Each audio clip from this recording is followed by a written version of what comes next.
Hey guys, I am really excited. When I put the idea for this podcast together, there were certain things that I really was excited about going over. I have a physicist coming on pretty soon from UC Davis. I have a ER doctor coming on. He's also a former flight sergeant coming on from St. Rose, Dominica. I have a bunch of really technical people coming on to describe different ideas that I wanted to get into.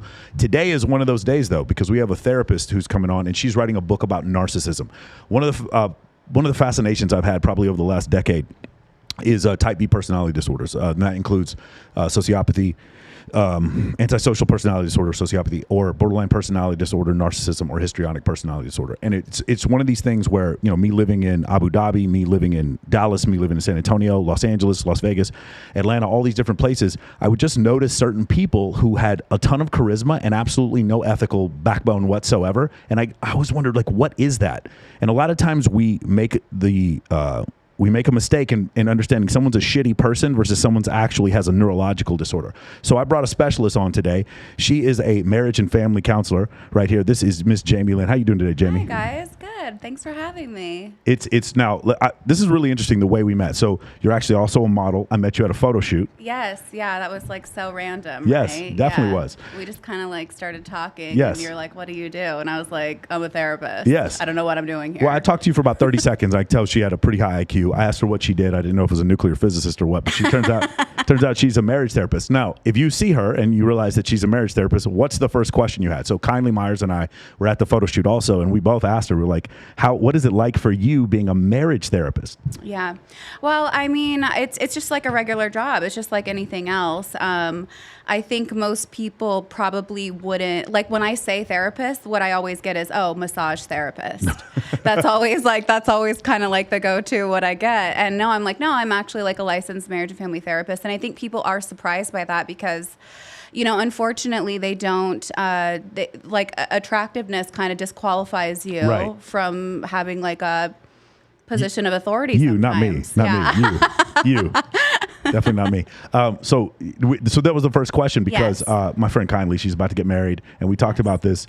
Kindly love the idea of having a super attractive marriage therapist, but some other women are not happy with the idea of having a very attractive marriage therapist. Can you talk about that? Yeah. So it doesn't happen often, but I have had situations where, I do get, appointments for couples, and I've had, the women refuse to meet with me, and I've had women literally like get up and walk out of my office. Not her. And they won't let their husbands come see me or anything like that. But but I do have a lot of couples that I do work with that I do vibe with, and we do have a good working relationship. So it's not everybody, but there are those outliers where they're just like, fuck that. And you mentioned before sometimes the husbands come to marriage therapy and then they ask for the digits afterwards. I have had. Well, I mean, they're not. I've had guys hit on me. Yeah. Not necessarily that they're there. I haven't had a guy get marriage counseling and hit on me. Yeah. But I've definitely had many clients ask me out on dates or, like they'll give me gifts. Oh, wow. Yeah. Okay. Yeah. So, and you and I have talked, and one of the things for me is I'm always about the science, and that was very clear to me when you and I had discussions. Yes. Because I have a problem that I shared with you, and the science was something that you were able to share with me. So I can tell you she's a very good therapist. So from that standpoint, what made you decide to get into therapy? Were you doing something else before? What made you make this transition? Honestly, like it just really kind of found me. It wasn't something that I was actually trying to do. It was in high school. Okay. Actually, it's how I kind of stumbled upon it, and I really did stumble upon it. I didn't know what the fuck I wanted to do. And I remember I had to do an iSearch paper. Okay. And basically it's like a career search paper, and I was like, I don't know what I want to do. And so I looked at the girl in front of me, and she had psychologist. And I was like, well, that sounds good. I'll pick that. But then I actually did the research for the paper, and I was like, you know what? I think I'd actually like be pretty good at that, and I stuck with it. And then I just kind of started attracting these opportunities. Yeah. I didn't seek them out. They just kind of found me. I found myself in positions where people would share with me, or I just kind of was like a natural helper or healer. I was just always attracted to things like that and just kind of gravitated towards that profession. Okay, for lay people out there who don't know what these words mean because they get thrown around a lot, the difference between a psychologist, a psychiatrist, and a therapist. So a psychologist is somebody that does like a lot of testing. So they'll do like personality tests. They can oftentimes be in like a teaching profession, things like that. It's just a different degree. Almost like a research specialist, exactly. Right? So they're dealing with the science of psychology. Absolutely, like a lot of polls, things like that. Okay. A lot of like data, stats, research based. Psychiatrists, so those are like MDs. They are a doctor. So you have to get a medication degree, and then you have to learn more about the brain science and the biochemical component of psychology and how certain chemicals affect your brain. They're the ones that actually prescribe prescription medication. And then there is me, where I'm not a doctor, but I am a licensed therapist. So you have to get, obviously a higher level of education, like work that you have to do post-masters, licensing, credentialing, like all that kind of stuff. And this is where you're doing the day-to-day with people. You're actually like meeting with them regularly, usually once a week, and you're the ones that they have the closest personal relationship to. Okay, so like where the science of psychology, the rubber meets the road, would be a therapist dealing with people on a daily basis. Therapist is the relationship. Got it. I mean, that is 90% of what I do. It's not about what I know. It's about how I am with people. And it's knowing all the ins and outs of their life, and it's connecting with them on an authentic level. So sometime in high school, you realized that this is something that you were attracted to, and it just drug you. No other career field. This is kind of your one thing. I didn't switch it up when I was like I think I wanted to be a model when I was like really young. Yeah.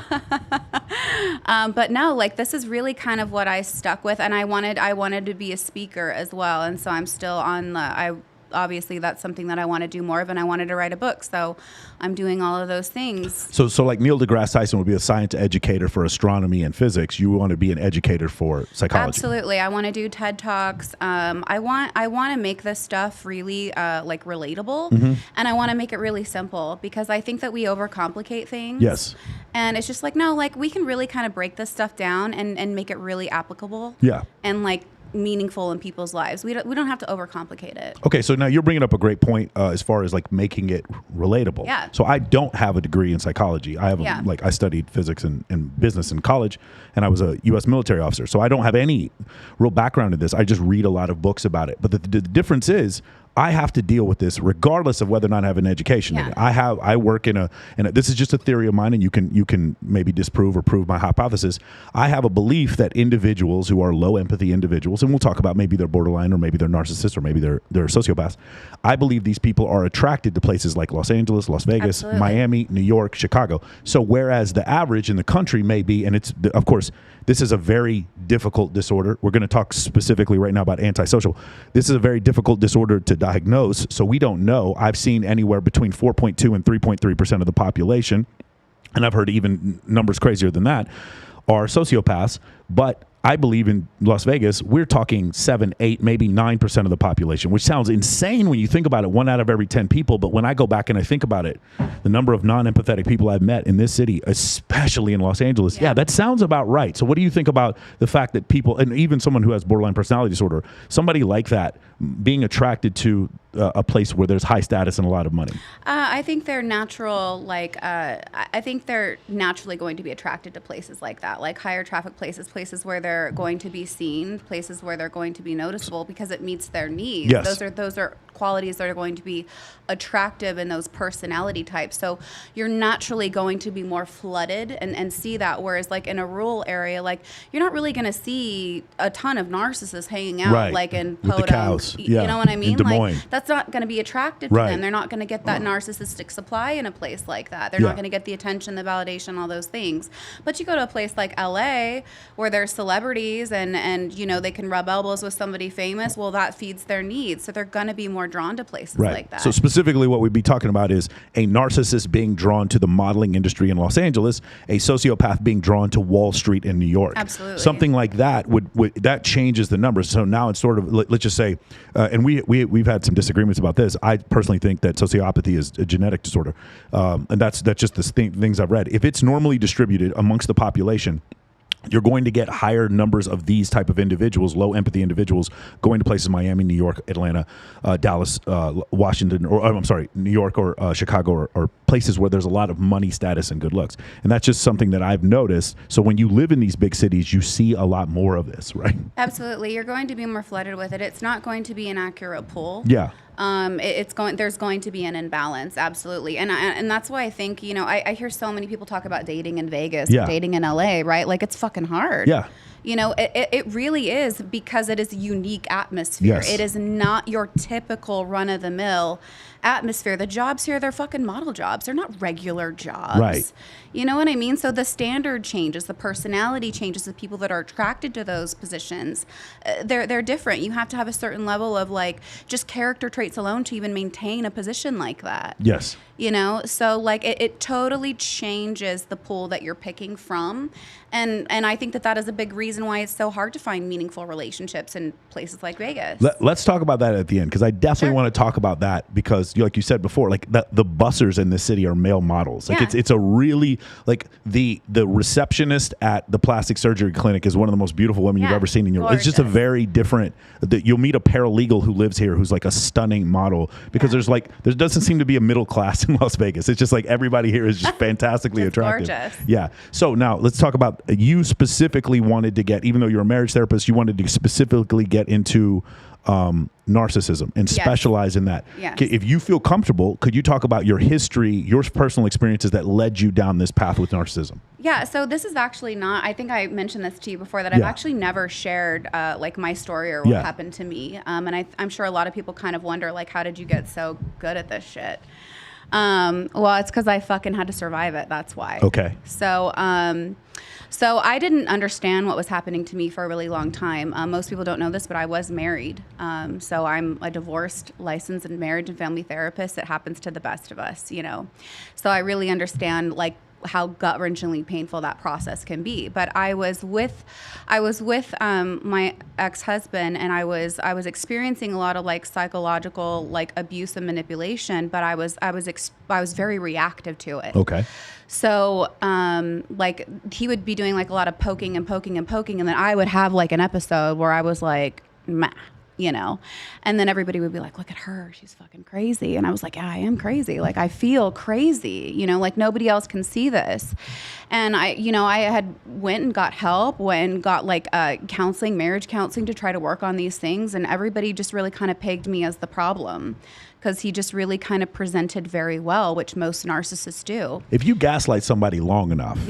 And you have enough status in their life, then eventually your reaction makes you look crazy. It wasn't only that, too. Like, one of the things that had happened is my own family, my own friends, my own support was turned against me.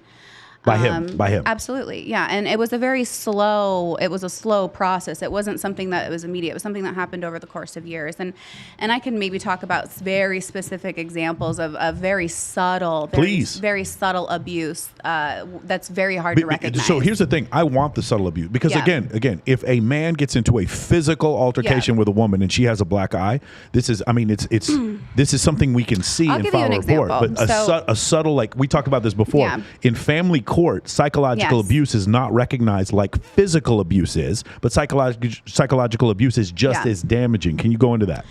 Yeah, absolutely. So one of the things that happened in my former marriage was I was not allowed to touch him, like, at all. Okay. No physical touch at all, or intimacy. So I was very much like deprived of that, and I was very much said that it was because I did not make him feel like a man. That's what he told me. And that is why we weren't intimate, and that's why I was not allowed to touch him or anything like that. It was basically my fault, and I took the blame for that. I was like, okay, clearly I must be doing something wrong, right? Can you hold that thought? Can we go back? So a lot of people are going to ask this question. You're a beautiful woman. How did this motherfucker get into the position to marry you in the first place? He doesn't want to touch you. He was my boss. He was your boss. Okay. Right now we're getting into a whole different discussion. So he's your boss. Like, there has to be a buildup of attraction that leads to marriage. Can you describe that before? Because that's the thing, right? If you've ever dealt with somebody who has borderline personality disorder or is a narcissism, you get like sometimes 5 months of normal behavior, then the switch flips. Can you talk about that? Yeah. So, okay. So that we had our relationship started actually very normally. However, without getting too much into my own history, I had an abuse background prior to meeting him. So there were things that he was doing that I probably should have picked up on, but I didn't. And I categorized that, well, if it's not this, then it must be healthy. Right. And that's kind of what I told myself. So I excused a lot. I did actually see some of these red flags. I did feel like something was off intimacy wise, like with the whole like can't touch you kind of thing. I was like, that's kind of weird, but maybe it's healthy. You know, he's not hitting me, so maybe it's healthy. But was there no intimacy thing before the marriage? We were more intimate before. That's what I would expect. Yeah. But it was still not what you would think it would be. And a lot of narcissistic relationships, there is a lack of intimacy. And that's something that a lot of people don't actually know. Okay. But, you know, I can talk about that later. But so anyway, that was something that was, you know, happening in the relationship. If we want to kind of segue back to subtle abuse and how that was kind of used against me, here's like a really good example. So one of the things that he would do, that narcissists do, is they'll triangulate. And he used his cat a lot to taunt me psychologically. So his cat would come home and get all the loves, right? He'd love the cat. He'd pet the cat, like, and taunt it in front of me, and then I would get nothing. And I found myself getting jealous of the cat. Like reprisal. Yes. Like, okay, got it. So the affection that was supposed to go to you was going to the cat. Yes. So that's a form of very subtle abuse. Yeah. Here's another thing that here's again and these things, they're slow cuts, right? They slowly break you down. Yeah. So another thing that happened was, I remember we were in church one day. Okay, and mind you, I'm not allowed to touch him. So there's a couple in front of us that we know, and we're sitting behind the couple, and she starts rubbing his back. You know, and he leans over at me and he goes, "Now, why can't you do that?" So he's gaslighting you. And I was like, in my mind, I was like, okay, I'm such a bad wife. I should touch him. And so I touched him, and then he pulls away. Right. You know what I mean? So these are the slow cuts. These are the devaluations that I can get into. But this is psychological abuse. This is severe neglect, and these are the things that are very hidden, that are hard to call out. These are crazy. This is kind of stuff that drives you crazy. The reason why I like this is because there's women watching this right now, and probably men too, who are dealing with these little psychological things that they think are normal, but they're like, oh, everything else is, I'm being validated. You stay in relationships a lot of times. I know I've been in a situation before where I was in an unhealthy relationship, but because I was being validated in other places, I would ignore red flags. Yeah, you're getting some needs met, right? And sometimes that's enough for people where you're so starved, and that was my situation, where you're just so starved, but there's something there, and that's better than nothing. Yeah. You know, but really that's a lack of healing and so many other things going on, where there's really just a lack of self-respect for yourself and self-love. And that's really what you got to kind of work on, right? Because nothing like that should excuse that kind of behavior. But yeah, so like that's just kind of an example of like the slow cuts of psychological abuse. It's like the water dripping on the forehead. Okay. Yeah. That just goes on for a while. Mm-hmm. Okay. What was a transition that happened there where things started to change, or you got to the point where you weren't going to deal with it anymore? And were you aware this was narcissism, or I don't know if you believe it's narcissism now, were you aware of what this was while it was happening? Not at all. I had no idea. I didn't actually know for years, actually. It wasn't until I moved here, and I was actually working as a therapist out here, and somebody, I had shared a story that I had, like an example of something that had happened. And I had just started opening up about my former marriage. It was not something that I talked about. I had a lot of shame around it. And mind you, I felt like everything was my fault still. And I remember there was a psychologist on staff, and he overheard what I said. And he said, "Jamie, have you ever heard of narcissistic supply?" And I said, "No. What is that?" And that was my introduction to everything. That was the beginning of everything to me. That was everything. But to go back to the relationship and how that whole thing ended, I did not leave. He just left one day. Okay. And that was that in and of itself, and how he did that and how he taunted me. Even prior to getting married, he would do things that were just absolutely bonkers. Okay. But he really did just actually leave one day. It was that drastic. We're walking the dogs the next one day, and then the next day he said, "Oh, we're not together. Right. I'm leaving you." And everything was gone. And I was like, "Oh my God, what do I do with my life?" That's incredible. That's incredible. It was mind blowing. So can we talk about, we'll keep on this, but narcissistic supply? Yes. One of the most important things, I read about it and then you explained it to me, and it becomes something, it's one of these symptoms now we can look for to see when we see these problems. And borderline, narcissists, and sociopaths all need the supply. Well, this is really a staple of narcissism. We all let me just explain what narcissistic supply is really quickly, just so everybody's on track. So narcissistic supply really simply is about validation. Yeah. Okay. It's an emotional reaction from people. Oftentimes that's how most people kind of get fed this validation. It's a way people are feeling better about themselves or esteem. So you can get that through accolades. You can get that through praise. A lot of times you can get that through achievements. You can get that through emotional reactions. That's one of the big things that narcissists love to do. And that could be a positive or a negative reaction. It does not fucking matter. You mentioned before about hypersexuality also. Absolutely. Yeah. Well, that's more kind of borderline-y. Okay. But absolutely, like hypersexuality. Another big one is the withholding of affection. Okay, right. Which was something that I was on the receiving end of. Like, it was just a complete withholding of any kind of praise, any kind of this, and that is narcissistic supply for them. Just the thought alone that they're depriving you of that is a reward for them. Yes. So you cannot have narcissism without having the concept of narcissistic supply.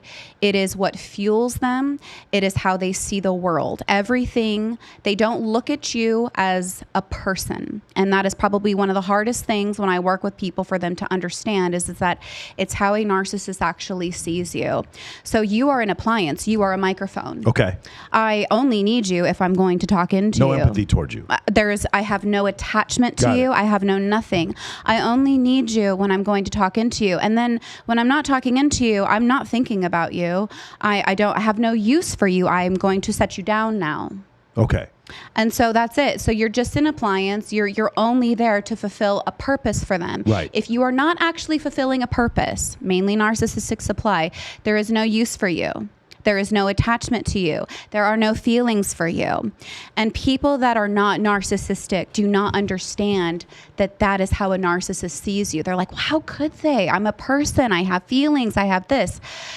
Guys, it really is real. There is nothing there. They do not see you as a person. So 2 things I want to go over real quick. Number 1, if you are dealing with somebody who you suspect, and we'll go over the symptoms for it.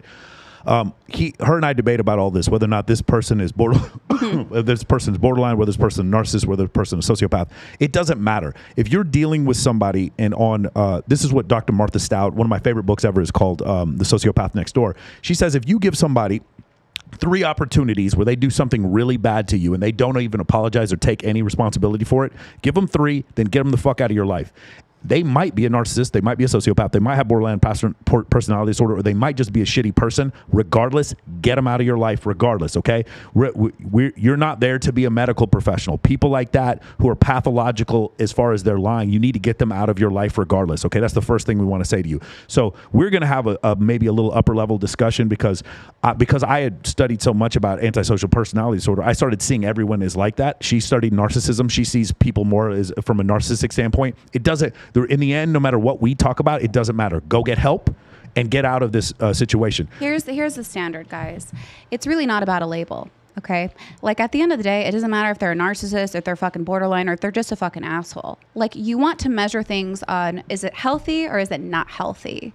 And that's really like, is this person really adding value to your life, or are they causing you chaos? Like, measure it from that point of view. Like, fuck the labels. You said the word chaos. Yeah. This is another thing I see similar with all these. Again, let's go back even one more step. Look up, it's called the DSM-5, and under DSM-5 there are personality disorders. The type B personality disorders is going to be antisocial, histrionic, borderline, and narcissistic. Those four types. When we go over this, just real quick, this is the stats that I looked up before this. The number of people that suffer from borderline personality disorder is about 5.9% of the population. That's pretty high. And then we'll talk about essentially what those symptoms are. 40% of people with borderline personality disorder are also suffer from narcissistic personality disorder. But sociopaths, that's about 3.3% of the population. 100% of people who are sociopaths suffer from narcissistic personality disorder. So you can be one flavor, just narcissist, or you can be a sociopath, but you will always be a narcissist, or you can be borderline, and 40% of those people also suffer from narcissism, which is why we have a specialist on here for narcissism. So from that standpoint, you and I go back and forth about, because I've given you examples of certain people and you're like, no, that sounds borderline. Yeah. No, that sounds narcissistic. Yeah. And again, going back to what we said before, it doesn't fucking matter. Yeah. Get these people out of your life. Doesn't matter. She lied because she was trying to manipulate you, or she lied because she does not have the neurological capacity to feel empathy, regardless of what the answer is. Shitty behavior, Just shitty guys. behavior. Get it out of your life. And let me say one more thing. If you guys do get the privilege, and I highly recommend Stop Walking on Eggshells by Dr. Krieger and Mason, and I also recommend the book Conquering the Sociopath Next Door by Dr. Martha Stout. One of the things that she says is, number one, if you can avoid. That's number one. And number two, talk about, you said gray rock, or being or not giving them narcissistic supply by not being reactive. Right. So one of the ways that you want to manage a narcissist in your life, like I would just recommend not having one in your life. Like that's the best way. But like what's the good what's the good kind of cancer? The one you don't have, right? I mean, so like, but like if you do have to deal with a narcissist, like say you have to co-parent or you have children together, or they're your fucking boss, you know, you really want to neutralize your emotional response. So, and because they can get narcissistic supply from literally anything. It can be an eye roll, a this, a that, any kind of disruption they are bringing you as a reward to them. So you just want to be like, yeah, no, okay. Very blank and just very numb, completely apathetic, right? Like you're just non-reactive, and so just neutral emotional responses. And you really want to watch your body language. You want to watch even just the little nuances that you can do. And you do not want to defend yourself. Okay, that's a big one. You do not defend or explain yourself to a narcissist. It's just kind of like yes, no, like that's it. They are going to put you in a position where you feel like you have to, but you really don't. You don't owe them shit. So less is more, and it's way more powerful, and it's just best to just you just really want to limit any interaction that you have, because if they're not getting that supply from you, they are less likely to come around. It's not going to be as rewarding for them to be around you. The specific example I heard from Martha Stout was, she said somebody comes over, you're in a custody battle with someone, and they come over and they yell, hey, I'm taking the kids. I'm taking the kids. Yeah. And the specific response she said is, you came all the way here to tell me that? Like, is that an issue? And then you're like, hey, you know, I appreciate you coming all the way out here. I have some stuff I have to do. You know, thank you for stopping by. That's how she would react in a situation. This is supposed to be a thing. You said the word chaos. Chaos. When I put chaos in your life, that gives me narcissistic supply, because it is one function of manipulating you. Well, it's your emotional reaction. That's the supply that they're getting. Okay, so they're going to create chaos. That is, the chaos is not the supply. It's your reaction to it. Got it. That's the supply. It's the fact that they caused you pain. It's the fact that they disrupted your life. It's the fact that you have to redo something. It's the fact that they inconvenienced you, and they get to step back and they're like, oh, I enjoyed the show. This is my entertainment. Yes. This is my reward. I get to come in, I get to stir the pot, and then I get to watch what you do, and then I get to go back to my life while you crash and burn, you know, and that's the supply. And then that's why, you know, it's so exhausting to be in these interactions with narcissists, because they'll drain you dry. They'll drain you of your energy, because they're constantly introducing these things. And when you're reactive to it and you're giving that supply, well, that's giving them your energy. And so that's why we talk about going gray rock. That's why we talk about neutralizing your emotional response, because it's a way to conserve your energy, and it's a way to like starve them basically of that supply. But yeah, like in a situation like that, I probably would have done something similar. I don't even know if I would have said that much. I probably would, like, I love to do things like this. Like, oh, no, I love shit like that. Here's the thing. Now you may be saying, I'm acting like a sociopath towards a sociopath, or I'm acting like a narcissist towards a narcissist. And you kind of are. You are. But the thing you have to understand is, I rescue cats, man. And I work with a bunch of charities. If you're a sociopath, you are coming for me. I know another guy.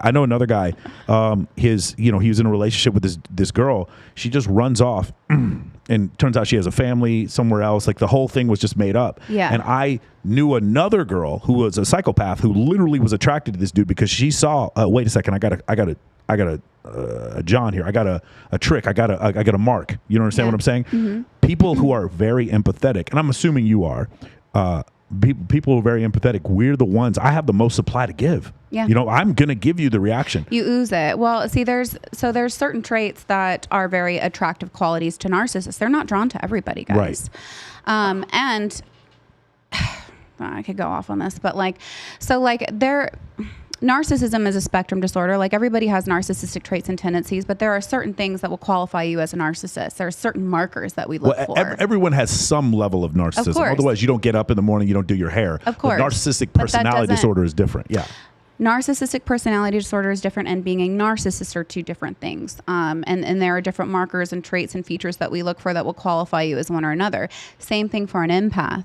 An empath is also a very different type of person. It is not your average run-of-the-mill person, just like your narcissist is not your average run-of-the-mill person. An empath has highly desirable traits. So they are natural givers. They are natural healers. They have these, an empath will do a lot of projection. This is why they're always shocked when they're dealing with a narcissist, right? So they're like, well, if I'm honest, well, then this person will be honest. Well, if I'm loyal, well, this person will be loyal. Well, if I'm trustworthy, well, then this person will be trustworthy. And they're shocked when they don't get that back. Well, that's because you're seeing it through your lens. Now, a narcissist doesn't see it like that. They're seeing it through their lens of, you're an object, you're this, you're that. And an empath is like, I'm a giver and a healer and I just love everything, you know? And then there's the people in between, you know, and we're all kind of like on this like empath, narcissist, and then there's that in between stuff. And we can all have some of each, but you know, you tend to have more empathic traits and tendencies than you do narcissistic, and myself the same as well. Like you'll see people in healing professions tending to be more empathic people, right? Like you gravitate towards that. Like it just calls you. It is what it is. So a narcissist can extract a lot of supply from an empath, because if an empath is a healer, right, and a narcissist has a fucking problem, oh my God, well, the empath will just fucking die trying to heal you. And a narcissist will just be like, yeah, keep dying. It reminds me from astrophysics, a black hole next to a star, and it's sucking the corona off of the nearby star, and you see like this figure 8 swirl that's going into the black hole. That's what it kind of feels like, because that is 100% what it is, and that's a wonderful analogy, because it is absolutely draining you of your life force. Yeah. It is draining you of your energy. Narcissistic supply is your fucking energy. Yes. That's why you feel so drained. The other thing is the black hole gives nothing back. It goes in and nothing ever comes back. Yeah, and let me just say this, like you can give and give and give and heal and heal and heal, and it will never fill up their cup. Yeah. Ever. Exactly. Okay, incredible. I had a saying from some of my clients from Men of Action. My saying was, all burglars lock their doors. Yeah. Right? Because they're there's this one guy I used to deal with on a pretty regular basis. I don't know if he's a narcissist or what he is, but he had a lot of those tendencies. And I remember one time, I knew this guy was married with kids. This girl asked me about him. She goes, hey, can you tell me about so-and-so? And I was like, oh, yeah, man, he's a cool guy. He's got some kids. He's married, so-and-so. This dude calls me up. He goes, why are you telling this girl I'm married with kids? Bro, we're all playing the same game here. Whoa. And I'm like, motherfucker, no, we're not. I didn't know that I'm supposed to be married with kids and lie so I could fuck women. I did not know that was the game that we're playing. But to him, we were all playing the same game here. Yeah, he couldn't see anything other than his like point of view. So now just imagine this. And I don't know the best way to explain this, but if you've never experienced empathy, right? An example I like to give is if I saw a child crying on the side of the road, there's going to be this parasympathetic, neurochemical reaction that I'm going to get that's going to make me, oh man, I need to see what's wrong with this child. You will notice that Homo sapiens throughout history, if you took Homo sapiens from 200,000 years ago and you put a crying child on the side of the road, they would behave the same way. This is just an evolutionary response we have. A sociopath would see the child crying and look around and see if anybody watched. And if people were watching, then he would do the same thing that you're doing. A sociopath has to mimic empathy, or a narcissist has to mimic empathy because they've never felt it. This is something that's really hard for people to deal with, and I'll tell you why. This is just a theory that I have. Gregory House on House MD, right? Walter White on Breaking Bad. Mm-hmm. Who's the guy? It's the star of Mad Men, the main character. Do you remember? Tony Soprano on The Sopranos. Okay. And Jack Bauer on 24. And then there's, I'm trying to think of some other ones. These people are written, if you read the script, they are written as clear-cut clinical sociopaths. And then they love their family. They're clear-cut clinical sociopaths, and then they give money to charity. At the end, Gregory House goes and does this like helpful thing. And then as a society, we watch these tragic heroes that are like very evil in most of the things they do. Jaime Lannister is a great example from Game of Thrones.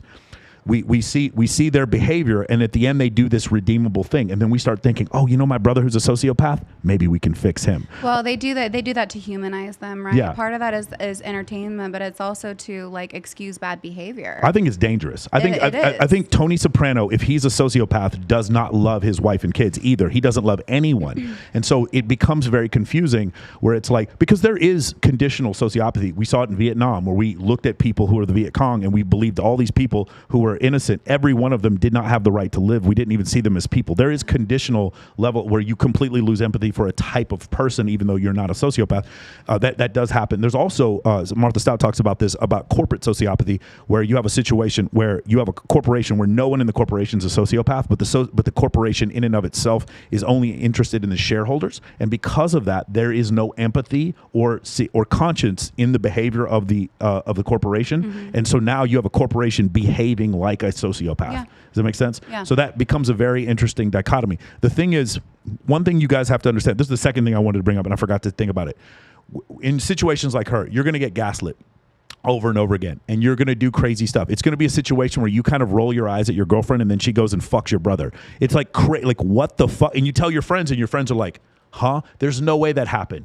You're crazy, dude. You obviously did something to deserve this. And you're like, all this, all of a sudden you come home and the doors are locked and you can't even get into your own house. And he's just like sitting there laughing at you. And you tell your friends, and it's so crazy. Your friends don't believe you. It's so crazy. Again, this is a problem that was happening in the 1970s. We had these serial killers, right? But before the Behavioral Science Unit in the FBI in about 1974, we had these serial killers that would kill people for no fucking reason. They would hear voices in their head or whatever. And rational people would be like, no, he must have killed them because he was jealous about something. He must have killed them because he had some motivational reason. They have to do that in order to be agreeable for their own perspective and worldview. This is what they have to tell themselves in order to cope with something so traumatic and painful that doesn't make sense. Because look, we're really humans are really good at fucking rationalizing behavior. We want to understand it. We want to try to make sense out of things that do not make sense. We want to understand, well, why is this person hurting this person? I need to understand that so I can fix and heal it, right? But really, there isn't always a solution. Sometimes you just have to recognize that behavior is not okay and just fucking just end it. You know what I mean? Understanding it's not okay, but being outside, sometimes you're going to listen to your friends explain to you the crazy. Like Berkowitz, the guy, son of Sam killer back in 77. He just runs around and starts shooting people in cars because he heard his dog telling him that the dog was Satan. And you understand that as a normal person, you understand this person's crazy. But from the outside perspective, you'd be like, no, he's a jaded lover. No, it must be because his girlfriend left him or something like that. People sometimes will take, again, when I have been in relationships, friendships, business relationships with people who are low empathy individuals, and I do something wrong to them or they perceive some slight, and then the response is the nuclear option. Tear down everything, talk shit about me behind my back, go ahead and try to ruin my business, whatever. And I try to tell my friends, and they're like, no, Michael, you did something else to them. And I'm like, no, bro, I didn't. And then you hear this from women, like in the situation where she's talking about, he wouldn't let her touch him. That doesn't make sense. A lot of women out there are like, no, that's not true. It probably is true. You don't understand that when you're dealing with somebody like this. I mean, you can go back to Ed Kemper, the BTK killer. You can go to all these people are sociopaths. These are extreme examples, obviously. There's not people you're dating, but these are extreme examples where you see people with no motivation whatsoever, just wanting to create chaos in other people's lives. Now, these are extreme examples because these are mass murderers, but in this situation, they want to create chaos, which creates that supply that they need in order to feel good about themselves, right? Mm-hmm. Yeah. So back to your situation. You were married. Can we transition to when you start realizing what's going on and you decide to get out of the relationship? Oh no, actually, he just left. Yeah, I didn't get out. Did you try to get back with him? No, I did not. I did not try to get back with him. I very much am a praying person, and my relationship with God is really important to me, and so that was something that I relied really heavily on. And I really felt like I got some guidance during that time. And one of the things that I felt like I was supposed to do is just not do anything at all. And so I just kind of let it unfold, and I let the chaos happen. I didn't defend myself, and that really was my saving grace. We got divorced. He took everything. That was the chaos. I got nothing. Yeah. Can you describe the chaos that he tried to put into your life after you left? Oh man, like where do I begin? A lot of taunting. Like I remember when like he had filed for divorce. Like so he was doing like things just to make me feel unsafe and psychologically crazy. Okay. So like he still had access to the home, and I was living there, but he had here's the shit that he would do. Okay. So like when he left, I remember hearing these rumors. He had told everybody I had left and that I was seeing somebody else, which was totally not true. And also, let me just say this. He started wearing his wedding ring. He never wore it before. He started wearing it, and he was like, I'm not going to take it off until the divorce is final. All this fucking bullshit, right? And I'm like, this fucking chooch. But like he would taunt me. So like so one of the things that he used against me was, I remember after he told me that he was leaving, I had gotten home, and he was at home, and all of his bags were packed. Nobody got to see this. I was the only one that got to see this, right? All of his bags were packed. And I'm still like, is this really fucking happening? Like, is he really leaving? He's very dramatic, so I don't know. And I was like, are you going somewhere? And he goes, yeah. And he's on the bed, and he's got his cat, and he's just loving this. Like, he's getting narcissistic supply, and I'm fucking a wreck. So I take a shower, I come back out, and he's just, like putting stuff around, just kind of taunting it around, just letting me know he's leaving. And I was like, and finally I said, I just had enough of it. I was like, if you're going somewhere, get the fuck out. And he goes, okay. And then he leaves. And then that's what he used to tell everybody I kicked him out. Right. And, stuff like that. I forgot where I was going with this. Where was I going with this, Michael? We were talking about the transition out and the chaos he was creating in your life. So at that point, he never came back home. Okay. Then I remember so we had 2 dogs at the time, and I remember I was going to like a wedding. Fucking A, right? I was going to a fucking wedding, and I was like, hey, can you watch the dogs like while I go to this wedding, and I'll be back later? And he's like, yeah, sure. And then I came home, and everything was gone. Yeah. Everything was gone. Your stuff too. Yeah. Well, I mean, he left a few things, but it was just a way to like coming back from this wedding and just seeing the emptiness of it all, So again, just anything to create woundedness. I remember him like coming back one day and with a bottle of wine, like saying, let's celebrate the divorce, like just anything to fuck with you. It was always some crazy thing that I was managing. But this behavior had been going on for a very long time. I remember when we were getting married, when we got engaged, there was some crazy shit that was happening at that time where we almost didn't get married. And I realize now in hindsight that was all narcissistic supply, that he was using that to threaten me to, I'm not going to marry you unless you act right, and I'm going to take it away, and just constantly dangling that in front of my face. Have you ever had a situation where he does some horrible shit or says something horrible to you, and then a few minutes later comes back and acts like nothing was wrong? All the time. Yeah. So that's another sign I think people should look for. I've had this before where I was seeing someone, and then we split up, and then all of a sudden I start hearing all these incredible rumors. I get messages from one of the funniest things ever happened. This girl and we split up, and then this guy comes to me and he goes, hey, I'm dating the girl that you used to date now. And I'm like, thank God, good riddance, be with this girl. Then I get a message from her telling me, hey, you stop spreading rumors about me dating the guy. And I want to write her back and be like, hey, idiot, the guy you're dating is the one telling everybody this. Yeah. Like, this is not my...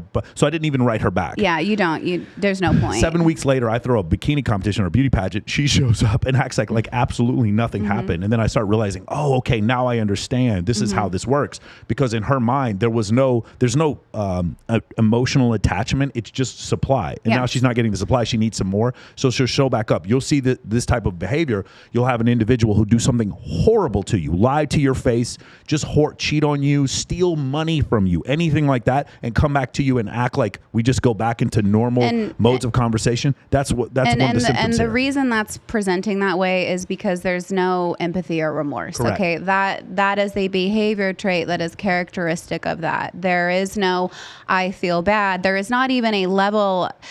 There sometimes there is such a disconnect even from understanding that is not okay. Yeah. Where they do not get it. Now, when you get into like the more cognitive forms of like narcissism, like the higher spectrum, there's more intentional behavior. That's when you see more psychopathology and stuff like that.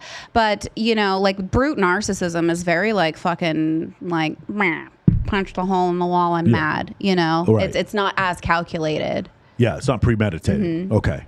That's incredible. I mean, just some of the discussion. I'm telling you, there's a lot of people, and probably not the most of you out there. Some of you are probably like, I've never dealt with this. Or you've had a friend in a relationship and they tell you, hey, how these things ended in a crazy manner. Give them a little bit more berth. Give them a wider berth. Maybe you should listen to them a little bit more, because I've seen so many examples of this before. The other thing that I've noticed is that if you have one of these personality disorders and you're unusually attractive, man, you can go fucking far. Oh, you can go really. So this is another thing that makes it really scary, is that if you are a guy and you're just a regular dude and you have some sort of personality disorder, a lot of times you're going to get fished out for it. But if you're an incredibly attractive female or a really attractive guy, or maybe a professional athlete or something like that, you could get, like, if you're an incredible basketball player and you're a narcissist and you make it all the way to the NBA, nobody's going to stop you from being a narcissist. Like, no one's going to stop you from where you're going.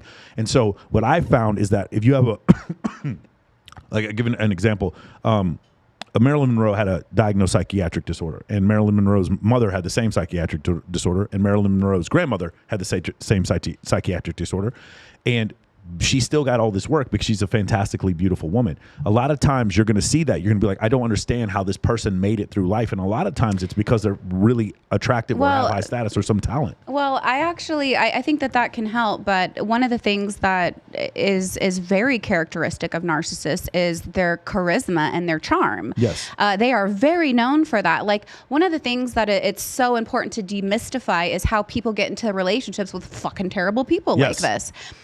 It's not because they're terrible in the beginning, guys. It's because they're fucking great. That's why. Like, they didn't pull the wool over your eyes. They really were like consistently kind of like great. And there are things about them that are really actually nice and likable. Like, we can't put them in the all bad category. Right. You know, there are things about these personalities that do serve us, that are nice to be around. So a lot of narcissists are extremely charming. They're funny. They're likable. And that's how we end up in relationships like this. That's why they're successful. They're also like usually driven people. And then it's over time, you'll see the pattern of behavior where these other things pop up. But we overlook those things because these other things are so attractive to us. Yeah.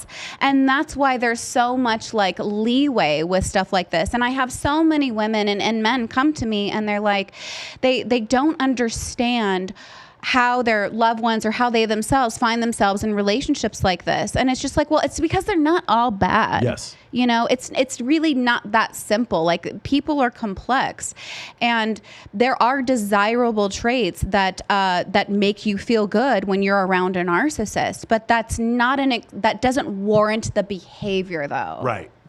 Okay, so this is another thing. I had a girl come to me the other day. She goes, "Oh, I can always tell when they're a sociopath." No, you can't. Okay, so here's the thing.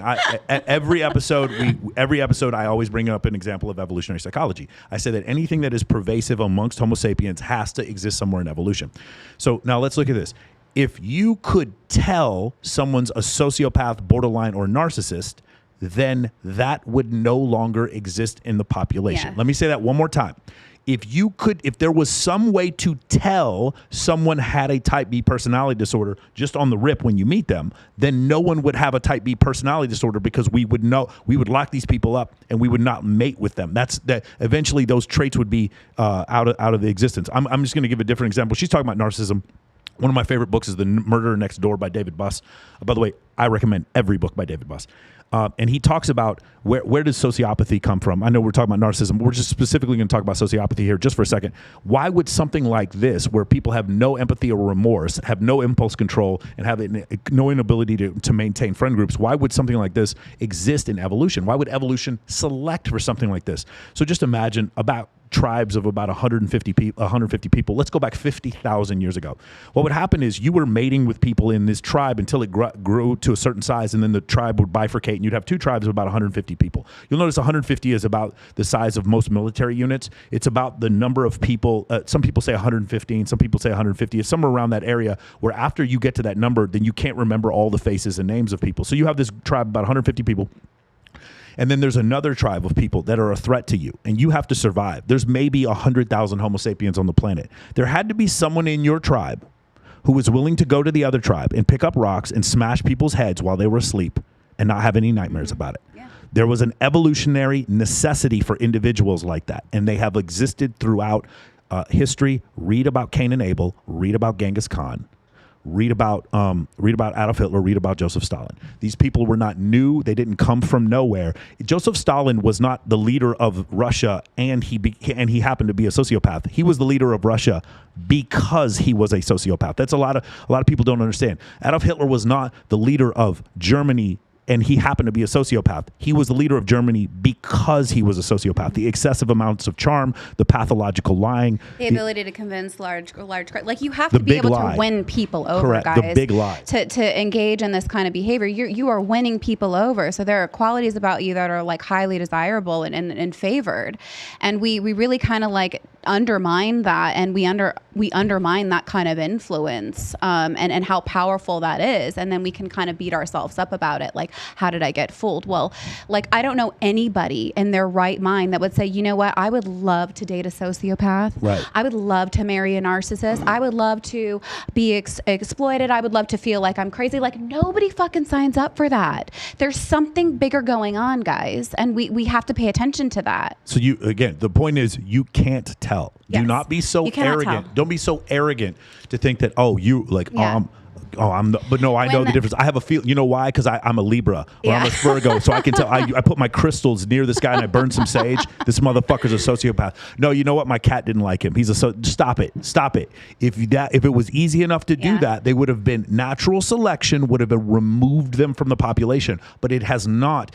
Anything that pervades amongst a population of Homo sapiens must exist somewhere within evolution. And so that's the reason why these type of individuals exist. And not only do they exist, they become your president. They become the warden at a prison. They become your police commissioner. They become a doctor or a nurse. They talk about in the Confessions of a Sociopath.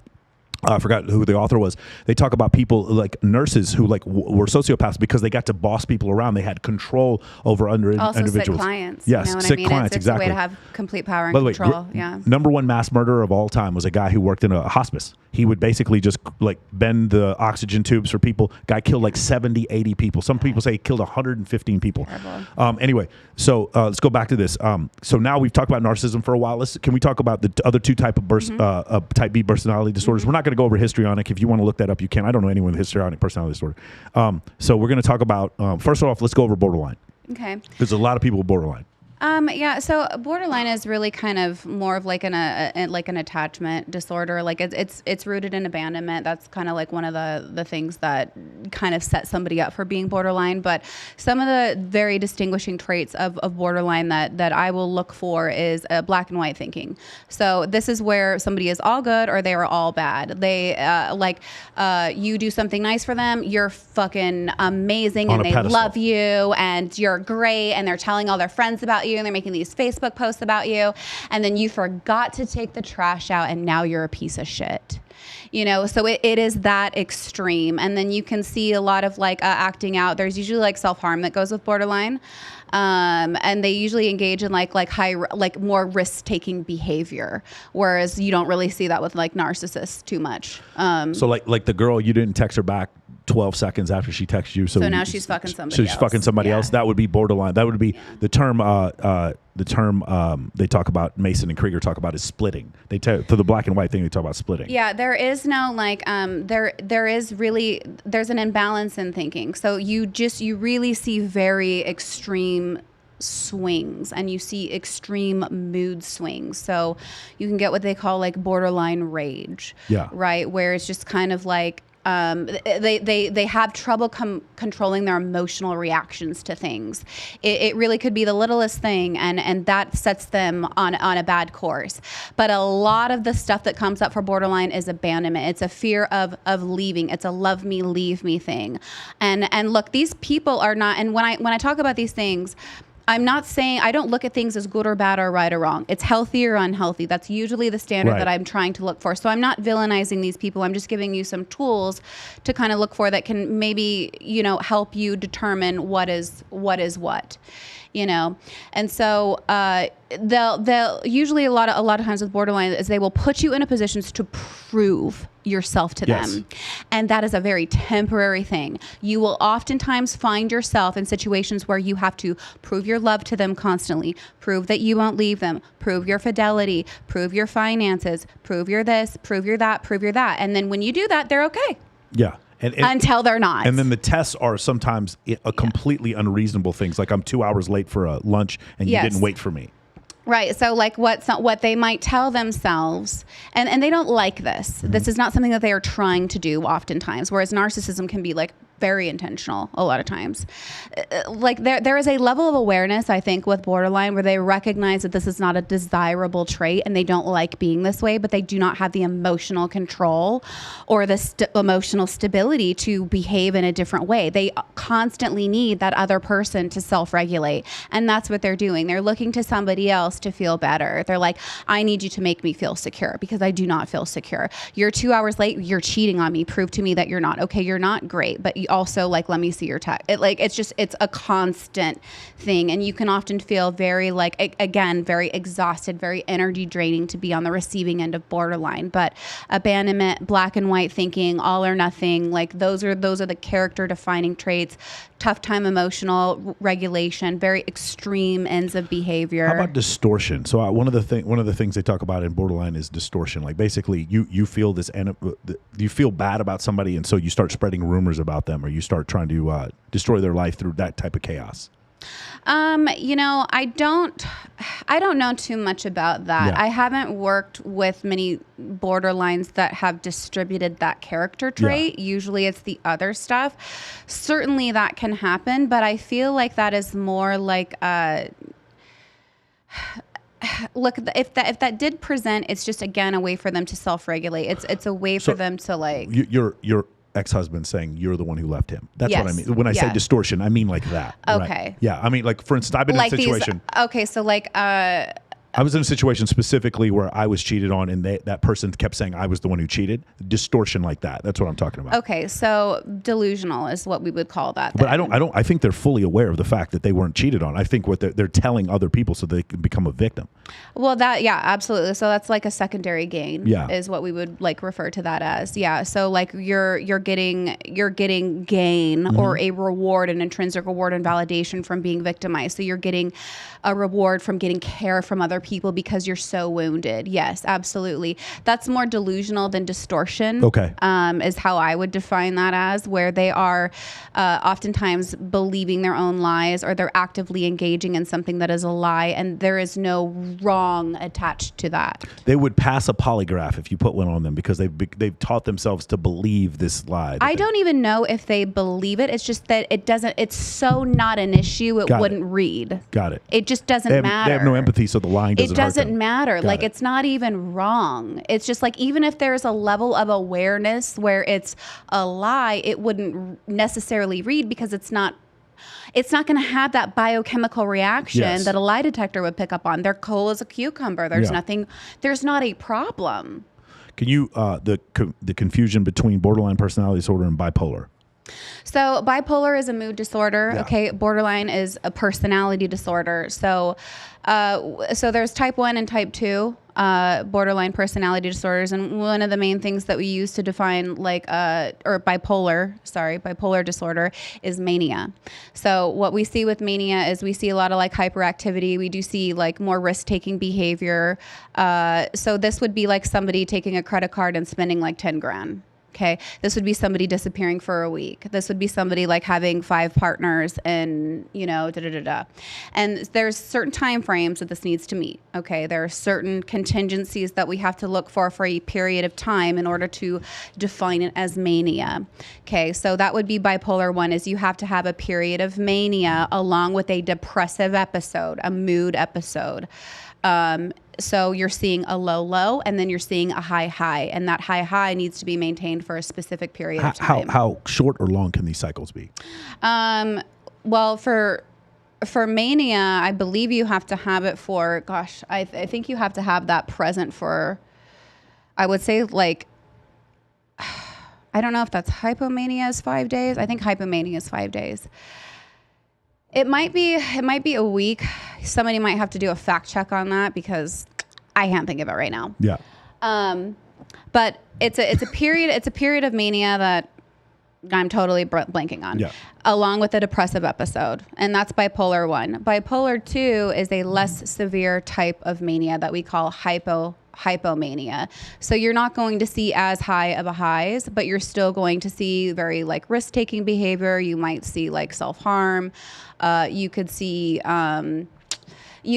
like like aggressive, behavior where you're kind of like acting out, picking fights. You're spending money that you shouldn't. You're hiding secrets. Maybe you're, again, those kinds of things. It's just not as severe or extreme as like a manic episode. Got it. So BPD personality. And so personality, you want to think pervasive. So this is constant. It's not something that you can turn on and off. Okay. The mania, you're actually like, your pupils dilate, your blood pressure goes up. Like there is usually an energy like level change.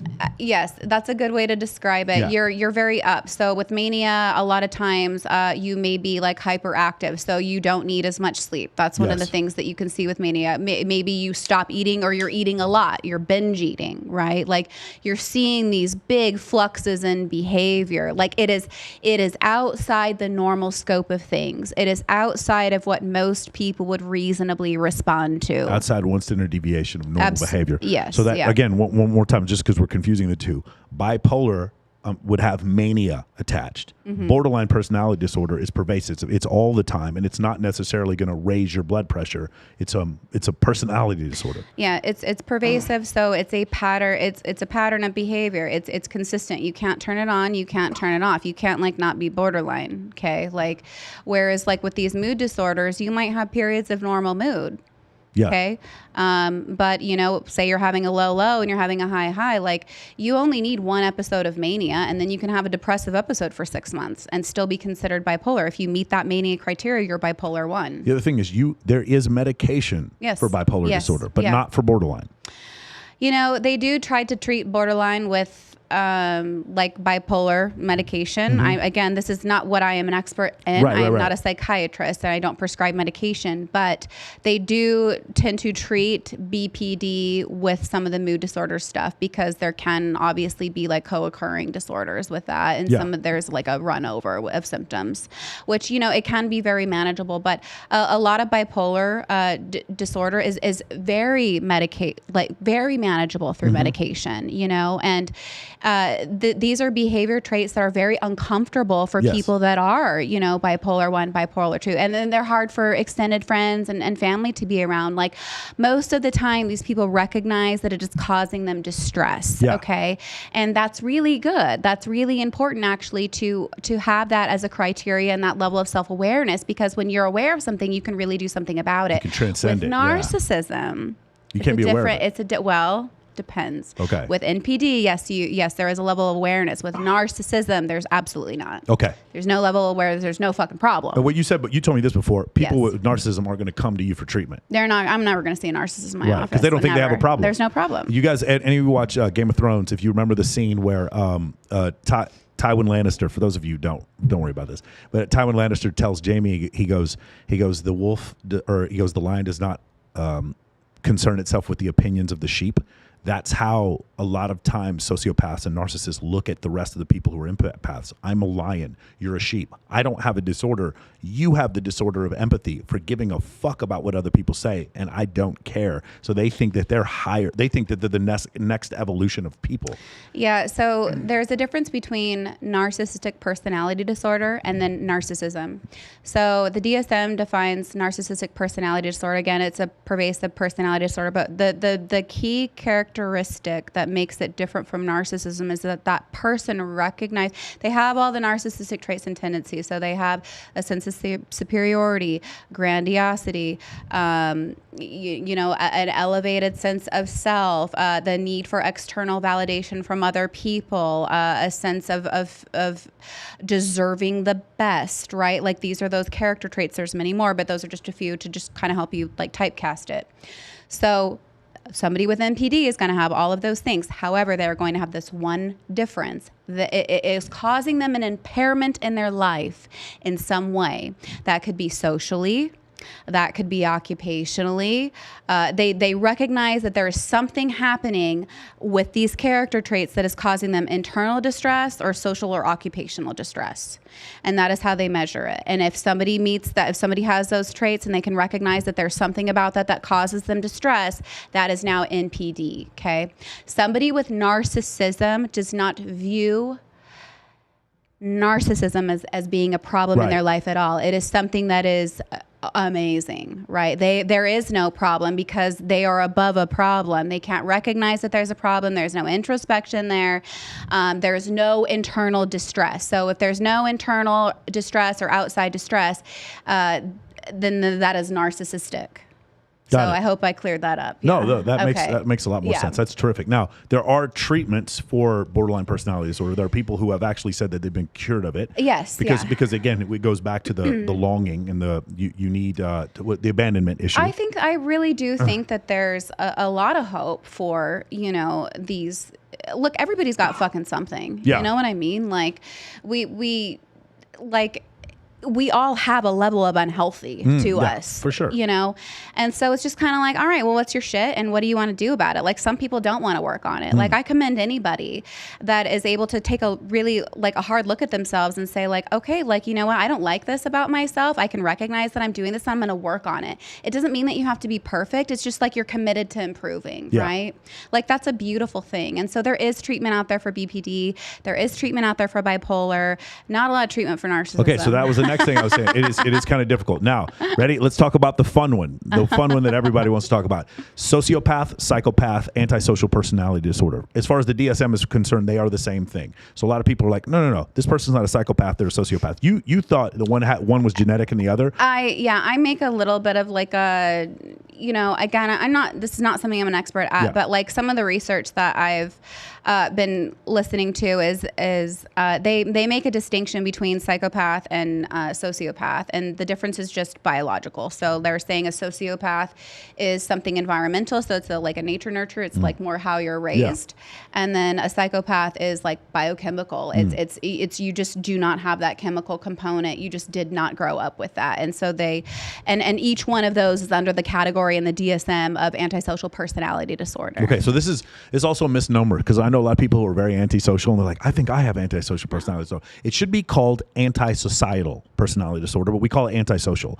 It is something that where you're against what societal norms are, but we call it antisocial because what's happened is when there was a movie came, the Bates Motel, Psycho. You remember Psycho? Right. Well, if you start making movies about people who are psychopaths where they're evil and you say somebody's a psychopath, they can never get hired for anything. And now you've used this pejorative and basically ended their life. So then we use the term sociopath, and the same thing happened with sociopath. It became a pejorative, probably around the 1970s. It became a pejorative where nobody wants to use it. So we came up with a friendly name, antisocial personality disorder. And when children are under the age of 18, they can't be antisocial personality. What are they called? So, well, it's called, there's two things that it could be called. Okay. So one is conduct disorder. And the other one is oppositional defiant disorder. Okay.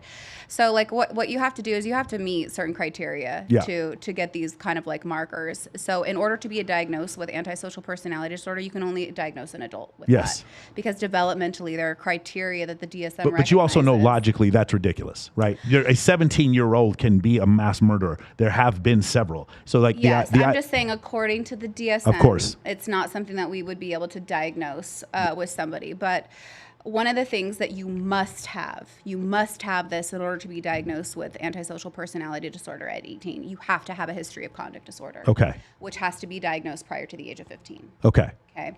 And with that, you see oppositional defiant disorder. So that's, this is rule breaking behavior. This is stealing. This is oftentimes like conduct disorder is like, there's often harm to animals, fire starting, those are very clear markers of conduct disorder. John Douglas has a book called Mind Hunter. There's a show on HBO about it. Yeah. They talk about the triad for people who end up becoming sociopaths, who end up becoming serial killers, is harm to animals, pyromancy, and then there's some sort of really fucking weird relationship with their mother.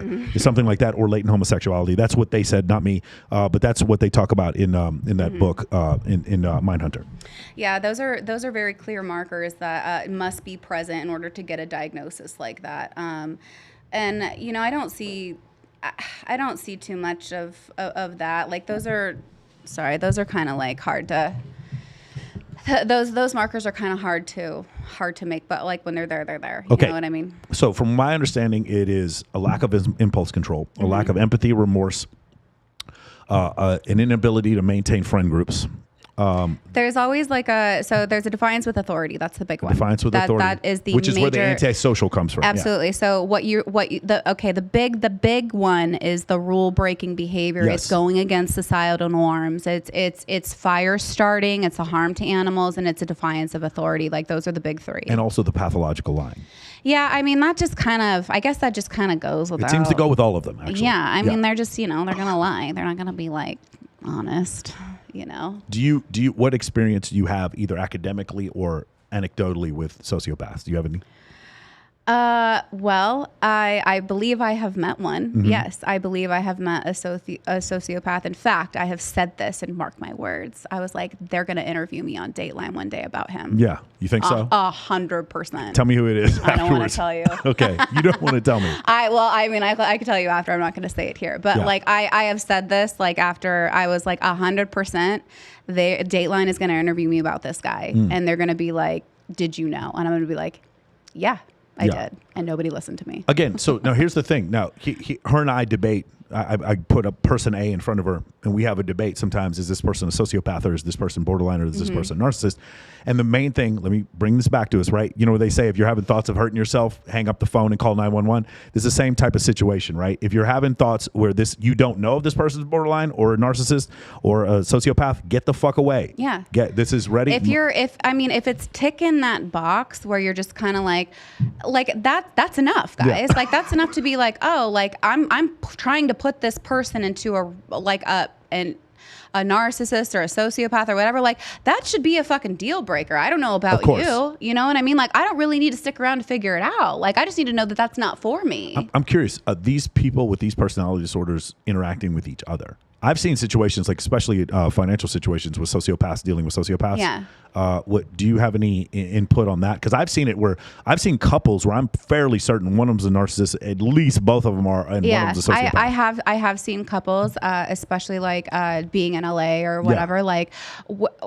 And honestly, like celebrities too. Like there is one celebrity couple that comes to mind where I'm like, they're both narcissists. And it's kind of fun to watch because they fucking implode. But they can sustain it for a period of time, like two narcissists, because they're so wrapped up in themselves. Well, they're always getting the validation of being with each other. Exactly. Right? Let's not say these two people, but let's just say Kim and Kanye were both narcissists. Anyway, let's just say Kim and Kanye might be narcissists. If they were narcissists, the supply that they need from each other, or the validation they need, they're constantly getting because the most famous Instagram model in the world is dating the most famous music producer in the world, and the validation is constant, and they don't even necessarily need it from each other. They can get it from TMZ. Exactly. They don't need it from, like, in an example like that, they really wouldn't need it from each other. So it's like in healthy relationships where you're kind of like wanting that empathy or that support from your partner, you don't really need that in a narcissistic relationship, especially if it's like a high profile, because you're getting that supply. It's all around you. And so it makes those relationships actually like last longer, because they're these buffers, these external environmental buffers. Whereas if like you had TMZ removed or there was no celebrity status and you just have your partner to rely on, well, you're a little bit more fucked there. You're like your supply is being tapped, you know? So again, let me recommend The Sociopath Next Door by Dr. Martha Stout. It was written in 2005, and the book changed a lot of people's lives. There were a lot of people who they were dealing with a family member or someone that they couldn't avoid in their life, and this book changed their life. Now, you have to understand, as far as pop psychology is concerned, or New York Times bestsellers, this is the alpha book when it comes to dealing with sociopaths.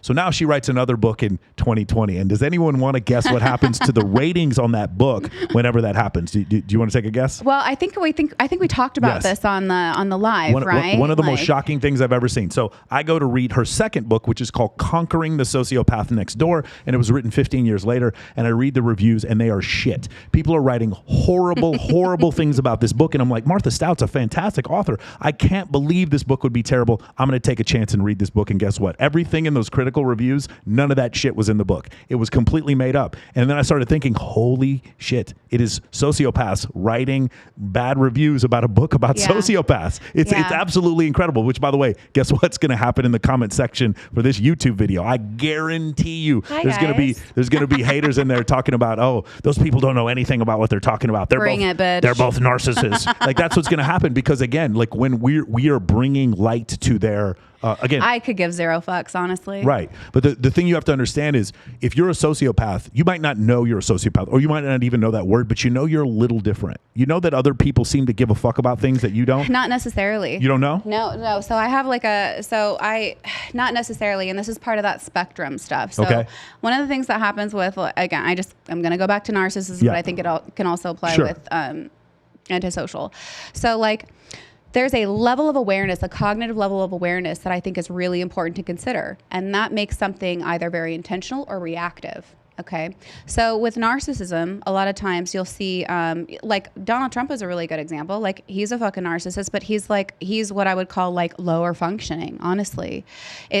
Because his level of awareness is so low, he does not know what he is. So a lot of what he does is just very reactive, right? He's like, somebody triggers him, it's very predictable, like what he can do, right? He's like, I'm gonna get you back and get on Twitter, and it's a very predictable what he can do.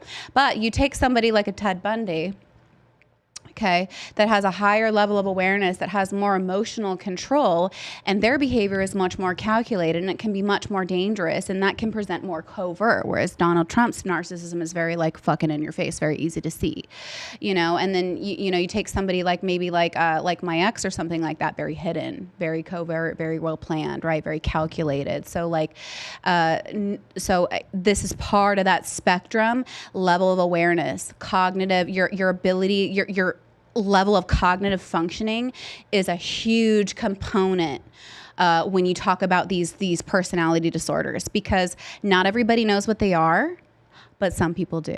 Yes, not everyone knows who they are, and this is the thing. The reason why we're bringing this up is because here's a shitty person and here's a sociopath, and they're not the same thing. This is where people get this misunderstanding. Side note, Sacha Baron Cohen, the comedian, the actor, his cousin is one of the foremost psychologists in the world. His name is Simon Baron Cohen, and he wrote a book about the science of evil, and it actually is a book about a spectrum of sociopathy, and he ties sociopathy in with autism. It's a really interesting book. That's so cool. Yeah, you should definitely check that book out. I'm not going to tell you it was my favorite book. It's kind of a difficult read. It's very technical, but it is a book specifically dealing with what you're talking about. It is really funny that Sacha Baron Cohen's cousin is like this famous psychologist. Anyway, so let's go back to this. Was there somebody after, because you did, the guy you showed me that you were dating, was that your ex-husband, or there was a guy after this? Who did I show you? After the ex-husband, there was a guy with no shirt on. You showed me. Thunder? Yeah. Oh, God. So that's when we were talking about the situation, he's who I thought you were going to describe to me. Oh, no. Yeah, no, that's recent too. Okay. Yeah. Like, Yeah, that was somebody that I was like dating recently. Okay. Yeah. And you guys are good? I don't really know. You don't know? I don't really know. Yeah. I'm not really sure what's happening there. Okay. I conflated two stories. This is my fault. Yeah. So, I mean, dating in Vegas, You never know. Okay. So let's talk about that. All right. Okay. So Sure. now we're in this really weird situation where we're in a city where if you are fantastically beautiful, I know some really, really pretty girls here who are very smart, getting multiple master's degrees, like looking for a husband, completely honest, rescue animals, awesome fucking people. And they don't have to be awesome, because if they weren't awesome, they'd still get hired at Wet Republic because they're stunning. You understand? Or they're hard workers or whatever. The point is, like, if you're attractive enough, there's a lot of things. Like, LeBron James is not a sociopath, but if he were and he still could average, 10 assists a game, he's going to still play in the NBA. Like, there's still a place for these people. So can you talk about when you're here and you're dealing with people who are like, I tell people this all the time. There are obviously more attractive people in Los Angeles County than in Clark County, but per capita, we lead the world. Sorry, if you don't believe me, don't come here on the weekend. Come here during the weekday and just go out during a weekday and just see the locals. Everybody here is good looking. So from that standpoint, how does that make it difficult for you to be able to see? And also, you're dealing with so many people who take their physical appearance so incredibly seriously, not only from a fact of like working at a nightclub, now social media, right? Now I'm just a normal person, and now I sit there and post a picture of myself, and I edit it to make myself look even better, and I get 1,000 likes from that, or 50,000 likes from that. I think it's really hard to meet somebody that wants a relationship, honestly, here, because a lot of people aren't looking for that, and people. I think there is just definitely like a fear of commitment, just in general, just in a general sense. I don't even think that's unique to Vegas, but there are a lot of like really amazing people that are just high quality that. Unfortunately, they're single because they can't, find that relationship, or the pool is really hard to pull from, or, I don't even know where to go with this. So let me take it in this direction. Monogamy. Do you think it's a natural state of Homo sapiens? I actually do. You do? I actually do. I'm sure that there is going to be a million people that want to disagree with me on that. No, there's going to be a million scientific surveys that disagree with you, but go ahead. Well, I don't give a fuck. Okay.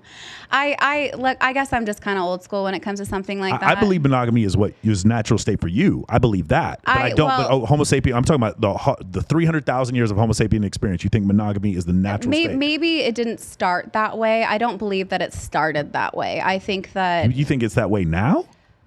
I think it should be. Okay, again. So we're going to flip the switch here. We're going to have an evolutionary psychology discussion. I do this every time, okay? Evolutionary psychology is about what is, but not what ought. Okay. Right? Because evolutionary psychology, 50,000 years ago, the idea of human rights or the United States of America doesn't exist. We're just dealing as pre-Pleistocene Homo sapiens, and we're just trying to survive. Okay, so this is very different. But my argument is always going to be 300,000 years of Homo sapien evolution, and then 10 years of Facebook. That's what we're weighing the two things. Okay. Throughout the anthropological record, we see constantly societies where you have a few alpha males that have several women, and then a few beta males who have no sex at all. There's been several societies. In fact, there's a study by the Washington Post that just came out a couple years ago showing 26% of men have had zero sexual partners in the last year. 26% of men. Sexual partners. Zero really? sexual partners in the last year. There's another study where they go between men between Why do you ages think of that is? I would not have think. Why? It's obvious. Social media. It's obvious. So here's the thing. Do you think their options are just like limited now? Their options are totally limited because the problem is, like, I'm going to use an extreme example. If I go to Hugh Hefner's party at the Playboy Mansion, or if I go to Dan Bilzerian's party at his house, in Bel Air, if I go, or the house he has in Vegas, if I go to one of these parties, what's happened is, like, I have the most attractive women who have been sucked out of all these different systems and environments. Like, let's call Wichita, Kansas a system. Okay. That system has a certain number of attractive women and a certain number of attractive men. The women are extricated from that system and brought into the Los Angeles system. Does that make sense? Yes. Attractive women do not evenly distribute. They're born evenly distributed across the country, but once they turn 18, they're going to go where the opportunity is. They're not just going to keep working at the Hooters in fucking Secaucus. They're going to go. They're going to go to LA. Mm-hmm. So now you get into a situation where you have a few men. So generally, what would happen before is you'd have, let's just say, a system, Sacramento, California.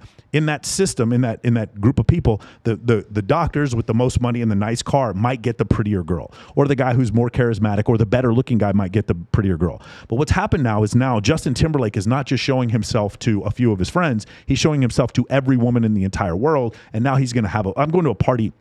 I'm hosting a red carpet of a party on Sunday, and at that party will be 900 influencers, female influencers, that are going to be coming from all over the country to this place. So what's happened is a disproportionate number of, like a small number of men doing really well on social media are having sex with a disproportionately high number of women. And if you do the math, then that means there is a number of men at the bottom who are having sex with no one.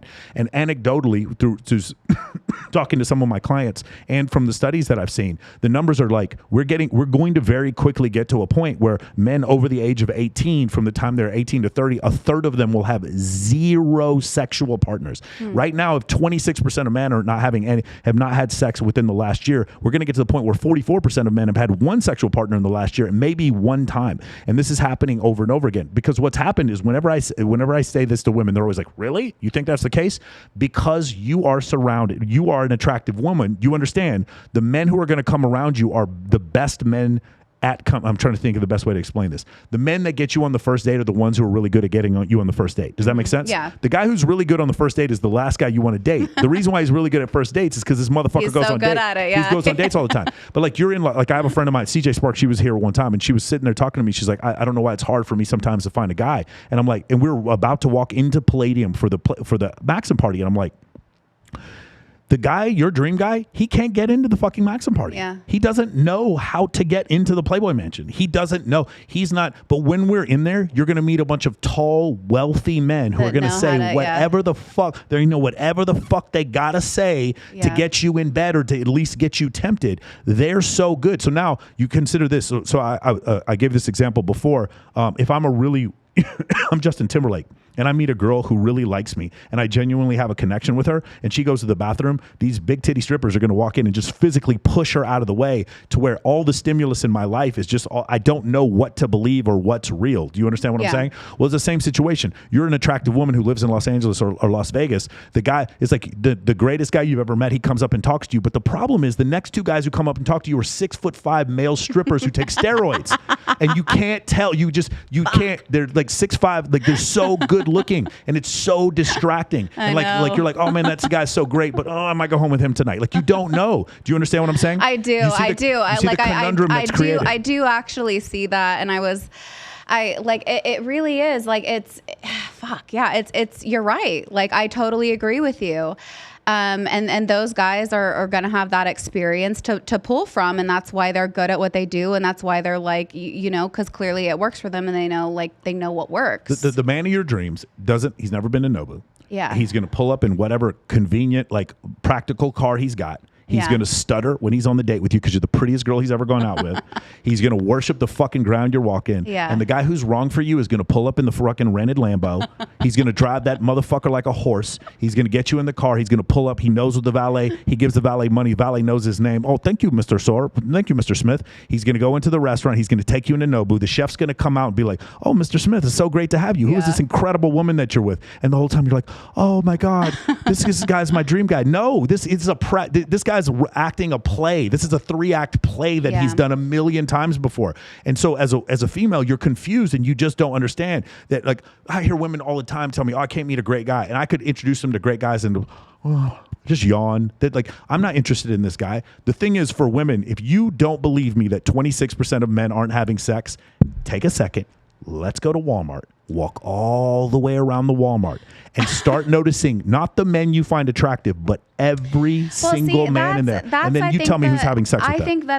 I think that's the big hang up for a lot of women though. And I know that is just because look, like you need 3 things for a successful relationship. You need attraction. Okay. You need a connection. And that's a whole other thing.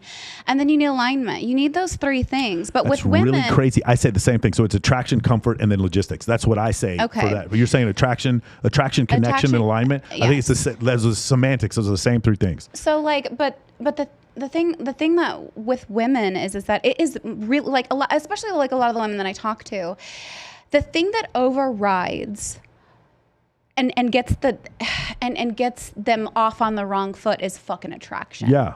It's that one every single time. They could meet these great guys, like you're saying, but when that fucking 6'5" whatever comes and he's just like a smooth talker, like she's gonna want to mate with him. Yes. You know what I mean? And like that guy wins, and that's the guy that breaks her heart and like whatever. Have you watched Sex Life on Netflix? No, I wanted to. I recommend it to everyone. This is one of the most frightening things I've ever seen. Okay. It really is, because I kept thinking I was Cooper and I ended up being Brad. Like, it was really a file. Those of you who watch the show, you understand what I'm talking about. But it's one of these really messed up situations where this woman is married to this guy who's like pretty much perfect, but the sex isn't good. Yeah. And then her ex-boyfriend is there, and this guy's a complete fuckbag, but the sex is great. And I'm not going to give it away. You can probably figure out how it ends. But the thing about it is that part makes it really difficult. You and I, at different times, we're on stage for Kygo at Access the other night, right? Yeah. Okay, I didn't see you because you had left before I got there. I did, But the point of the matter is that on stage at Access or on stage at Omnia here in Vegas, everyone there is good looking or wealthy. There's no one's up there that isn't good looking, wealthy, connected, or has some level of status. Like, I'm sitting there right behind me is Jake Paul, in front of me is like three of the NBA players that are here for Summer League. Like, when I'm just standing up there, and then we have all these like, I'm literally watching Diplo watching Kygo on stage. Yeah. Okay, so I'm in this situation, and then I realize, like, I'm here, I'm fortunate to be here, but there's a bunch of women in this right around me. Some of them being paid to be here because they're atmosphere models, and they're like, I can't find a good man. I'm like, you think a good man has any fucking chance of getting up here? He has no chance. It's true. The level of shit he has to go through to get, because I'm a normal dude on stage at Excess. I know what he has to go through. Yeah. And then your reality is you're just pretty. Like, I know a lot of people at a lot of nightclubs, but if Jamie Lynn and me walk up to One Oak in Manhattan, guess who's getting in first? Okay, let's be real. So it's that type of situation. Your reality is gonna be different, and so because of that, because you're a sought after woman, the guys who are coming after you are the nucler missiles, man. These guys are fucking. I gotta dodge them. Do you understand what I'm saying? I do, like, because I had. It's true. Like, I do have a lot of access to like some nice things for sure, and I'm very grateful for that. Like, I was ringside like last week. Yeah. And, you know what I mean? Like, it's nice. The man of your dreams was not sitting next to you while you were ringside over at watching the Pacquiao fight. You don't know that. And dude, I'm invited to go see Guns N' Roses at the Wynn Fieldhouse tonight, right? Okay. But like, again, the access to these things is so difficult for some men to get to. And when you go there, are there more men or women there? Well, There's way more women. Way more women. Like, I really. It's just like, well, what is a girl supposed to do to meet these guys? like honestly, like, what is she supposed to do? Like, I was out on a date with a guy, like was it last night? Yeah, like, and like. Hey, by the way, so we have a technique here. Travis, I tell you about this technique, right? You never had a threesome. Your buddy a long time ago had a threesome. Yeah, you right? understand? You never had sex at some room in the Playboy Mansion. Your friend a long time ago did. So anyway, go ahead. Okay. Well, shoot. Now I lost. No, it's fine. Keep going. You went on a date last night. You already gave it up. Yeah. So I don't know where I was going with this. I had a point, and I don't know. We're talking about the slick dudes that you end up going out with. Well, like, I feel like they're very genuine. I don't feel like I'm going, like, yes, I have gone out with the slick dudes for sure, 100%. But I feel like I've really tried to change a lot of that. Like I was not with, I was actually having this conversation with my date last night. Mm-hmm. And he's obviously, like, well known and whatever, but very humble and not who I like typically date. Okay. So it was definitely like, and I've known him for a while too. And I was like, like, I'm gonna just kind of like see kind of what happens. Yes. I'm dating, and there's, people, you just go out on dates. It doesn't mean you're hooking up with somebody, right. And like we had like a really good conversation about it, but he brought up that point that like I had said something like I had been like on a dating app at some point, and he's like, what is a girl like you doing on a dating app? And I was like, well, how else am I supposed to meet people? Right. And he's like, the library or the this or the that. And I'm like, I'm not gonna fucking meet anybody at the library, guys. You just go to the library, and you know who you're gonna meet in the library? No one. Store. And There's it's like, the internet. I'm not gonna, like, nobody's gonna come up to me. Of course. Like, nobody. Of course. And the guys that will. The guys who come up to you give no fucks. Do you want to know why? Because they had sex with 6 women this week. That's the reason why they don't care. Like, they literally have no fear whatsoever. Or They may be a psychopath. That's another reason why they have no fear of coming up to Yeah. you. The best guy I have ever seen in my life with women. Ever. The first 2% of this guy's interaction is the best I've ever seen. The last 98, he comes a complete fuckbag. But in the beginning, this guy has no fear whatsoever, a complete psychopath. I'm 100% sure this guy's a psychopath. And he comes up and he is so charming with women like I've never, because there's no hesitation or fear with this guy at all. There's no loss. There's no sense of loss. And you look at him and you're like, man, I wish I could do that. Then you see the rest of his life living on a couch and all this other shit and can't hold it together and no impulse control. And I'm like, no, I don't want that part of my life. I don't want that. The fear is kind of normal. Okay, let's go back to the thing we were talking about before. I believe, and again, the anthropological record and evolutionary theory would agree with me, that Homo sapiens live a life of polygamy interspersed with periods of monogamy. That's what I believe.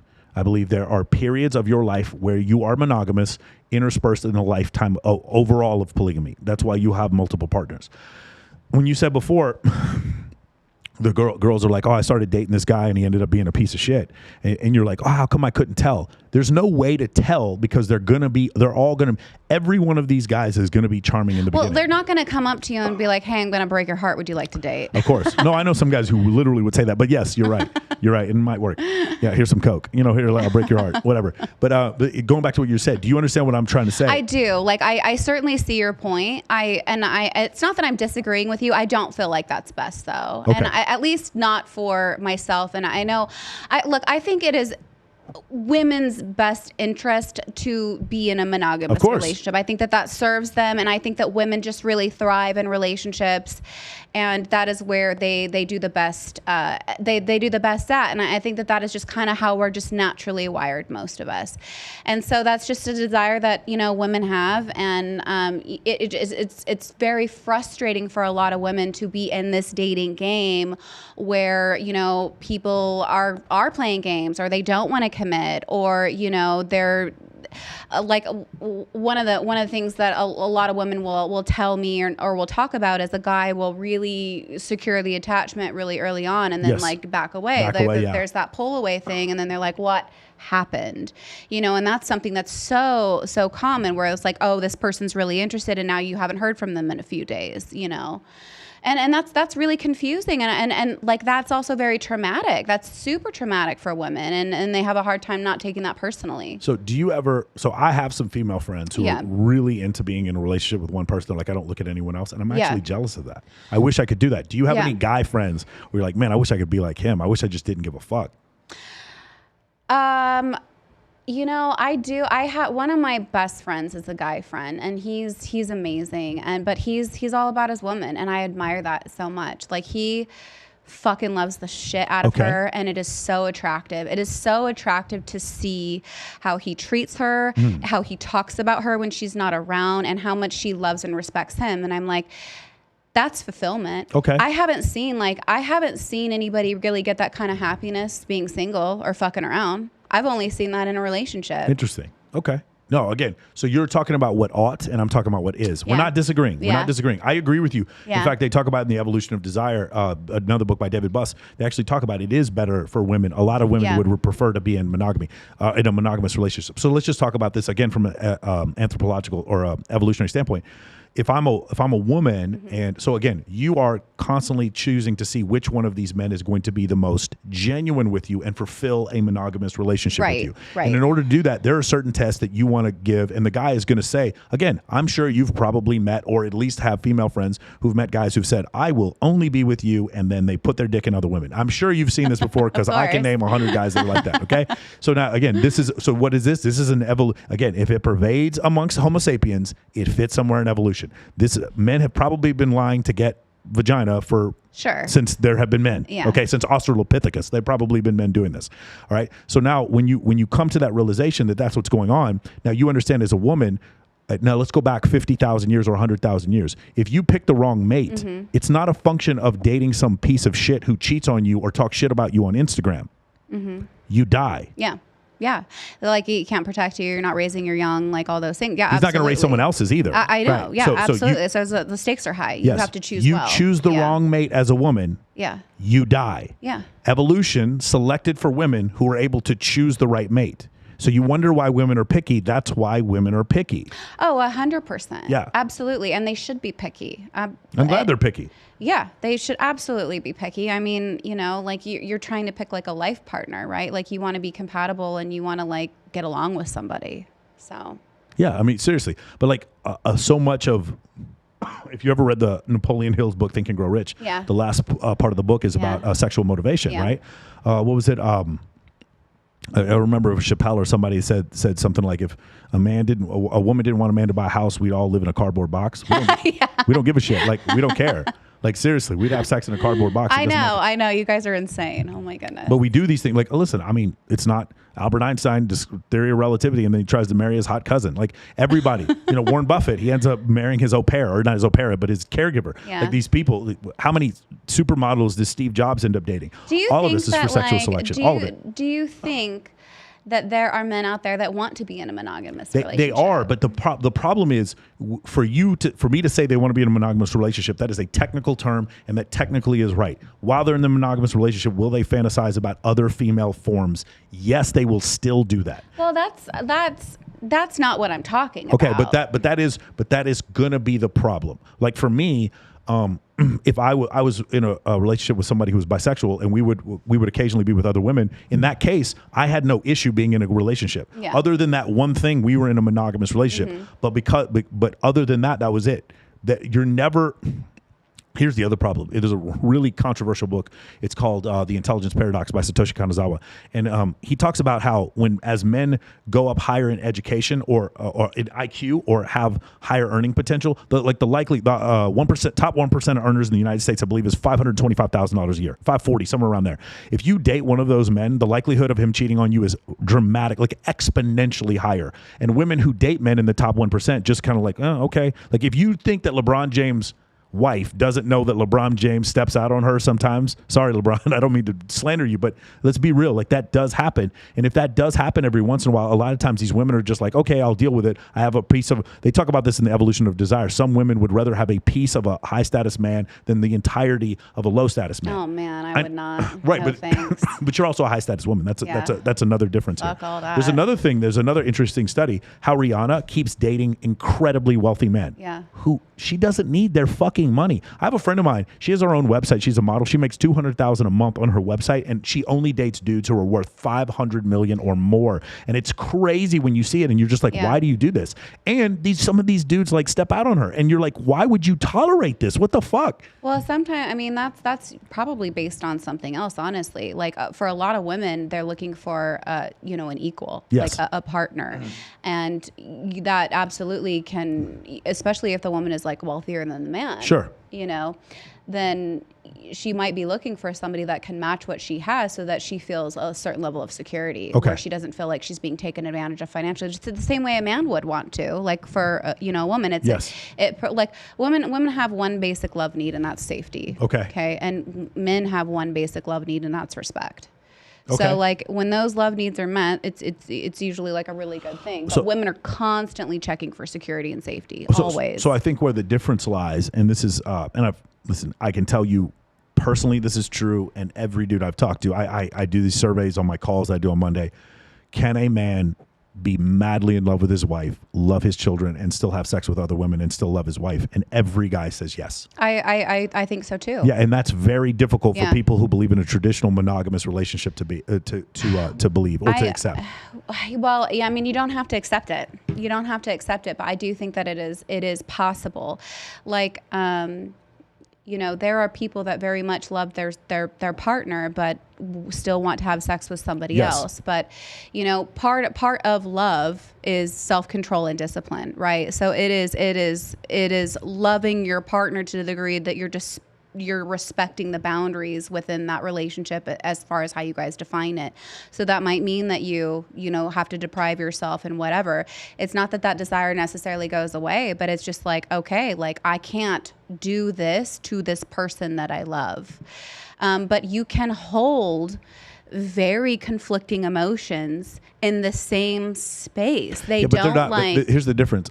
What I'm telling you is, for a man, there's no conflicting emotions. Like, literally could have sex with another woman, and it has absolutely no effect on the way he feels about his wife at all. And it's so hard because a lot of women don't accept that. Because in her situation, if she were to well, for step women, out, it's how she's viewing it, right? Like, correct. A woman doesn't necessarily. Again, this is like projection, right? So a woman is not.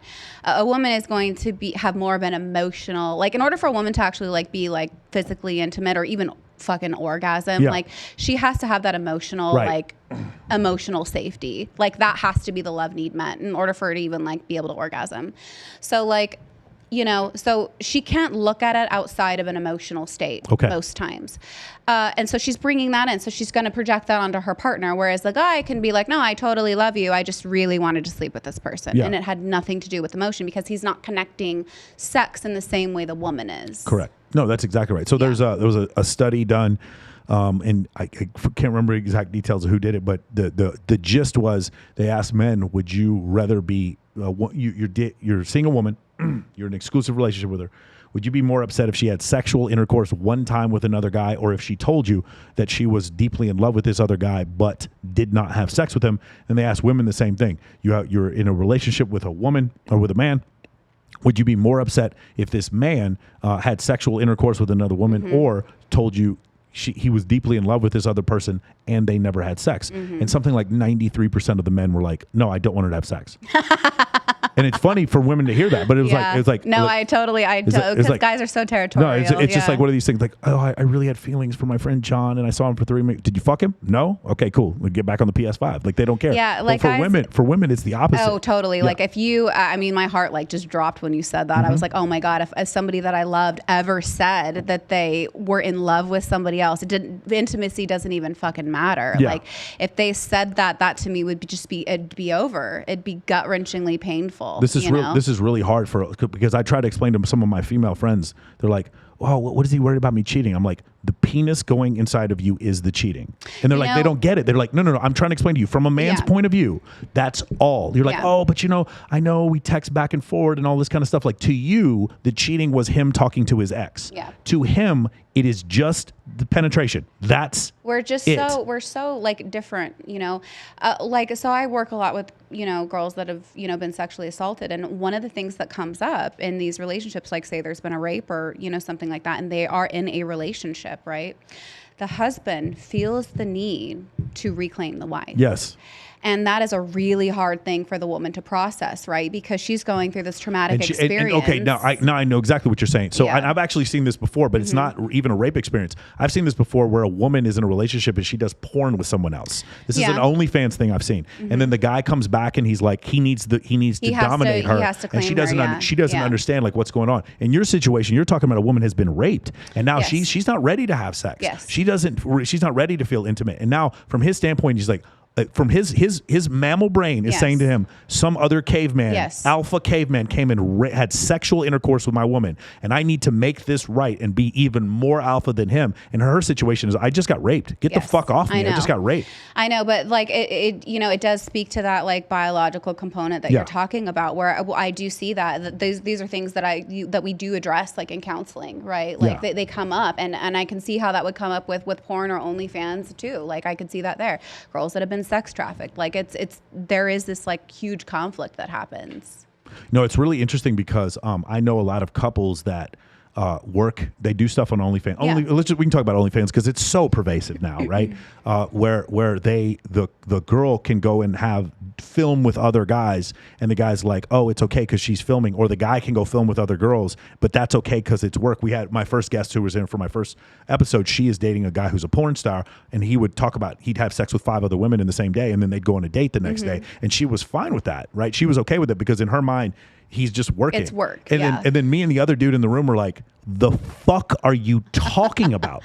It's work. Like, because from our standpoint, we're men. We're like, I don't care if he told you it's working. He's enjoying it. I don't know what you think is happening for him. But he's like, for me, it's like, if you choose to say that that's not cheating, that's fine. That's the boundary that you've set. But from us, we're like, no. Like, I remember one of my friends, she was telling me, she's like, oh yeah, I filmed with this other guy. My boyfriend was mad about it, but it was just filming and I didn't even have an orgasm. It wasn't a big deal to me. And I'm like, the other dude who had sex with you, he enjoyed it. Yeah. That's why your boyfriend's mad at you. Because a lot of times women don't understand it because, again, it is the emotional thing that is the cheating for the women, and it is the penetration that is cheating for men. And this is a very different thing. I'm going to ask your opinion on one more thing before we go. It's a really interesting study. They take a woman, she's studying with a man. She's of average of attractiveness. That's the point of this thing, by the way, is for her to be of average attractiveness when they made the study. And she's studying with a man. She has a very neutral look on her face. And they ask a bunch of college students, male and female, they say, is she sexually attracted into this man? And the men, like 68% of the men say yes.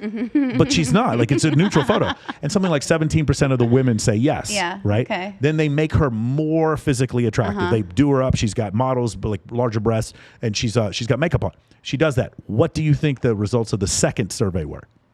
That she was like more attracted. She to the 90-something% of the men said she was attracted to the man, and then for the women it was like exactly the same. Yeah. So this is a really weird interaction, and again, this goes back to evolution. That's why I'm so fascinated by it.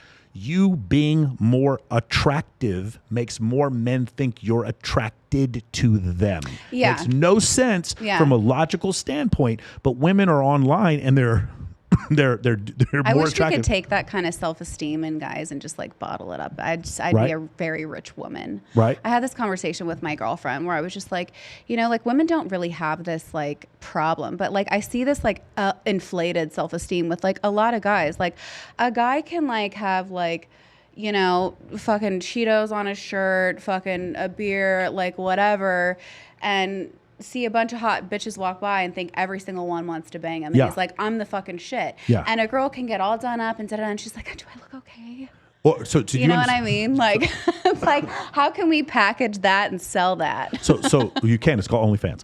So the thing, I'm legitimately like, think about all the creepiness from like the Indian men shooting their shot on these women. Oh my God. Well, no, that's what OnlyFans is. They do dick ratings on there. That's legitimately what it is. I don't know that much about OnlyFans, honestly. Okay, listen to the Talia Paris episode we did before this. So here's the thing. Going back to what we said before, it's an era of omission versus commission. Omission is, so for instance, if I'm a man, if you do anything, you even smile at me, I can't take the chance. And again, this is where we get into rape culture and all this kind of stuff and like sexual harassment. I can't take the chance as a caveman, not 2021. I'm not saying this is okay. By the way, there's a great book about this. It's called Why Men Behave Badly by Dr. David Buss, the same guy who wrote the other evolutionary psychology books. So in the situation, I go, well, you smiled at me, so I need to ask you out because I might miss a sexual opportunity. And if I'm wrong and you don't want to have sex with me, I lose nothing. Now in 2021, you do lose something. Yeah. You can go to jail. Oh, You end up like Matt Lauer or Charlie Rose whipping your dick out in front of your employees. You lose your job. But the caveman didn't lose his job. So every time a woman would give him a passing glance, he would mistake that for sexual attraction. Women are the opposite. Women are like, well, every guy I know wants to have sex with me, and this dude's a douchebag, this guy's a douchebag, this guy's a douchebag, this guy's a douchebag, and if I fuck the wrong one of them, I die. I don't end up with a dude with a fake watch and a rented Lambo. Yeah. I die, and my children die. So it's a bigger deal, and that's why women are more picky than men. It's awesome. So I'm glad women are picky, to be perfectly honest with you, because if they weren't, again, we wouldn't even have this podcast studio. We'd all be living in caves. We'd live in cardboard boxes. None of this would happen. Is there anything else you want to plug? Does your book have a name yet? Yeah, so my book is called The Narcissist Playbook, and I'm still in the process of writing it. Can you put like a football like diagram for a play? Yeah, maybe that would be awesome. Maybe I should do. And then you have like that. headset on like this, like you're Just a coach. like a little maybe like this. Yeah, Narcissist Playbook. Something evil. No, I'm just kidding. No, but really, it really is. I'm just trying to break down narcissism and help people really kind of distinguish, the difference between, because everybody's talking about it, and not everybody is a narcissist. Like sometimes people are just assholes, or they're just not that into you, and really giving people like kind of the play-by-play to break it down and what to do. And it really is very simple. Like once you know who your audience is, you know what to do. This stuff is really predictable, and it's not that complicated. It's a shit show, but it's okay. And that's how my book, that's actually like how it opens too. I just say, welcome to the shit show. That's nice. And you would say somebody who has more experience, if you've dealt with a narcissist or a sociopath, after a while, you probably can start to see some of these red flags. Absolutely. Like there are red flags, but you're not going to know right away. Yeah. And that's important, because what you want to really do is you want to evaluate behavior over a period of time. And there is a pattern. With narcissists, it is a pattern. When somebody is just a fucking jerk, they can, they're not a jerk all the fucking time, but somebody is a narcissist all the time. Yes. And it follows a pattern. And so I try to kind of break down those things and give examples of what these things actually look like in real life. Not the big stuff that you hear about, but the subtle things, the little things that fly under the radar that are really hard to call out. Because that's what I feel like people need the most support with. But at the end of the day, it really doesn't fucking matter. It doesn't matter if your person is a narcissist. It doesn't matter if they're borderline. It doesn't matter. Like, you want to look at healthy and then you want to look at unhealthy. Like, at the end of the day, what are your standards? What are your values? What are your boundaries?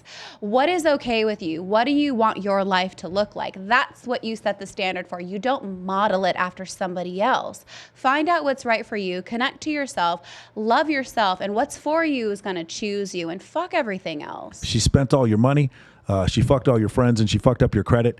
It doesn't matter if she's a narcissist or a sociopath. That's unhealthy. So just get out of that relationship, gentlemen. That's the lesson for today. Hey guys, thank you for joining us once again. I am really excited. The reaction that I've been getting for this podcast is fantastic. If you like what you see, please comment, subscribe, and leave me a review on podcasts. I really love seeing those reviews on podcasts. It's really terrific.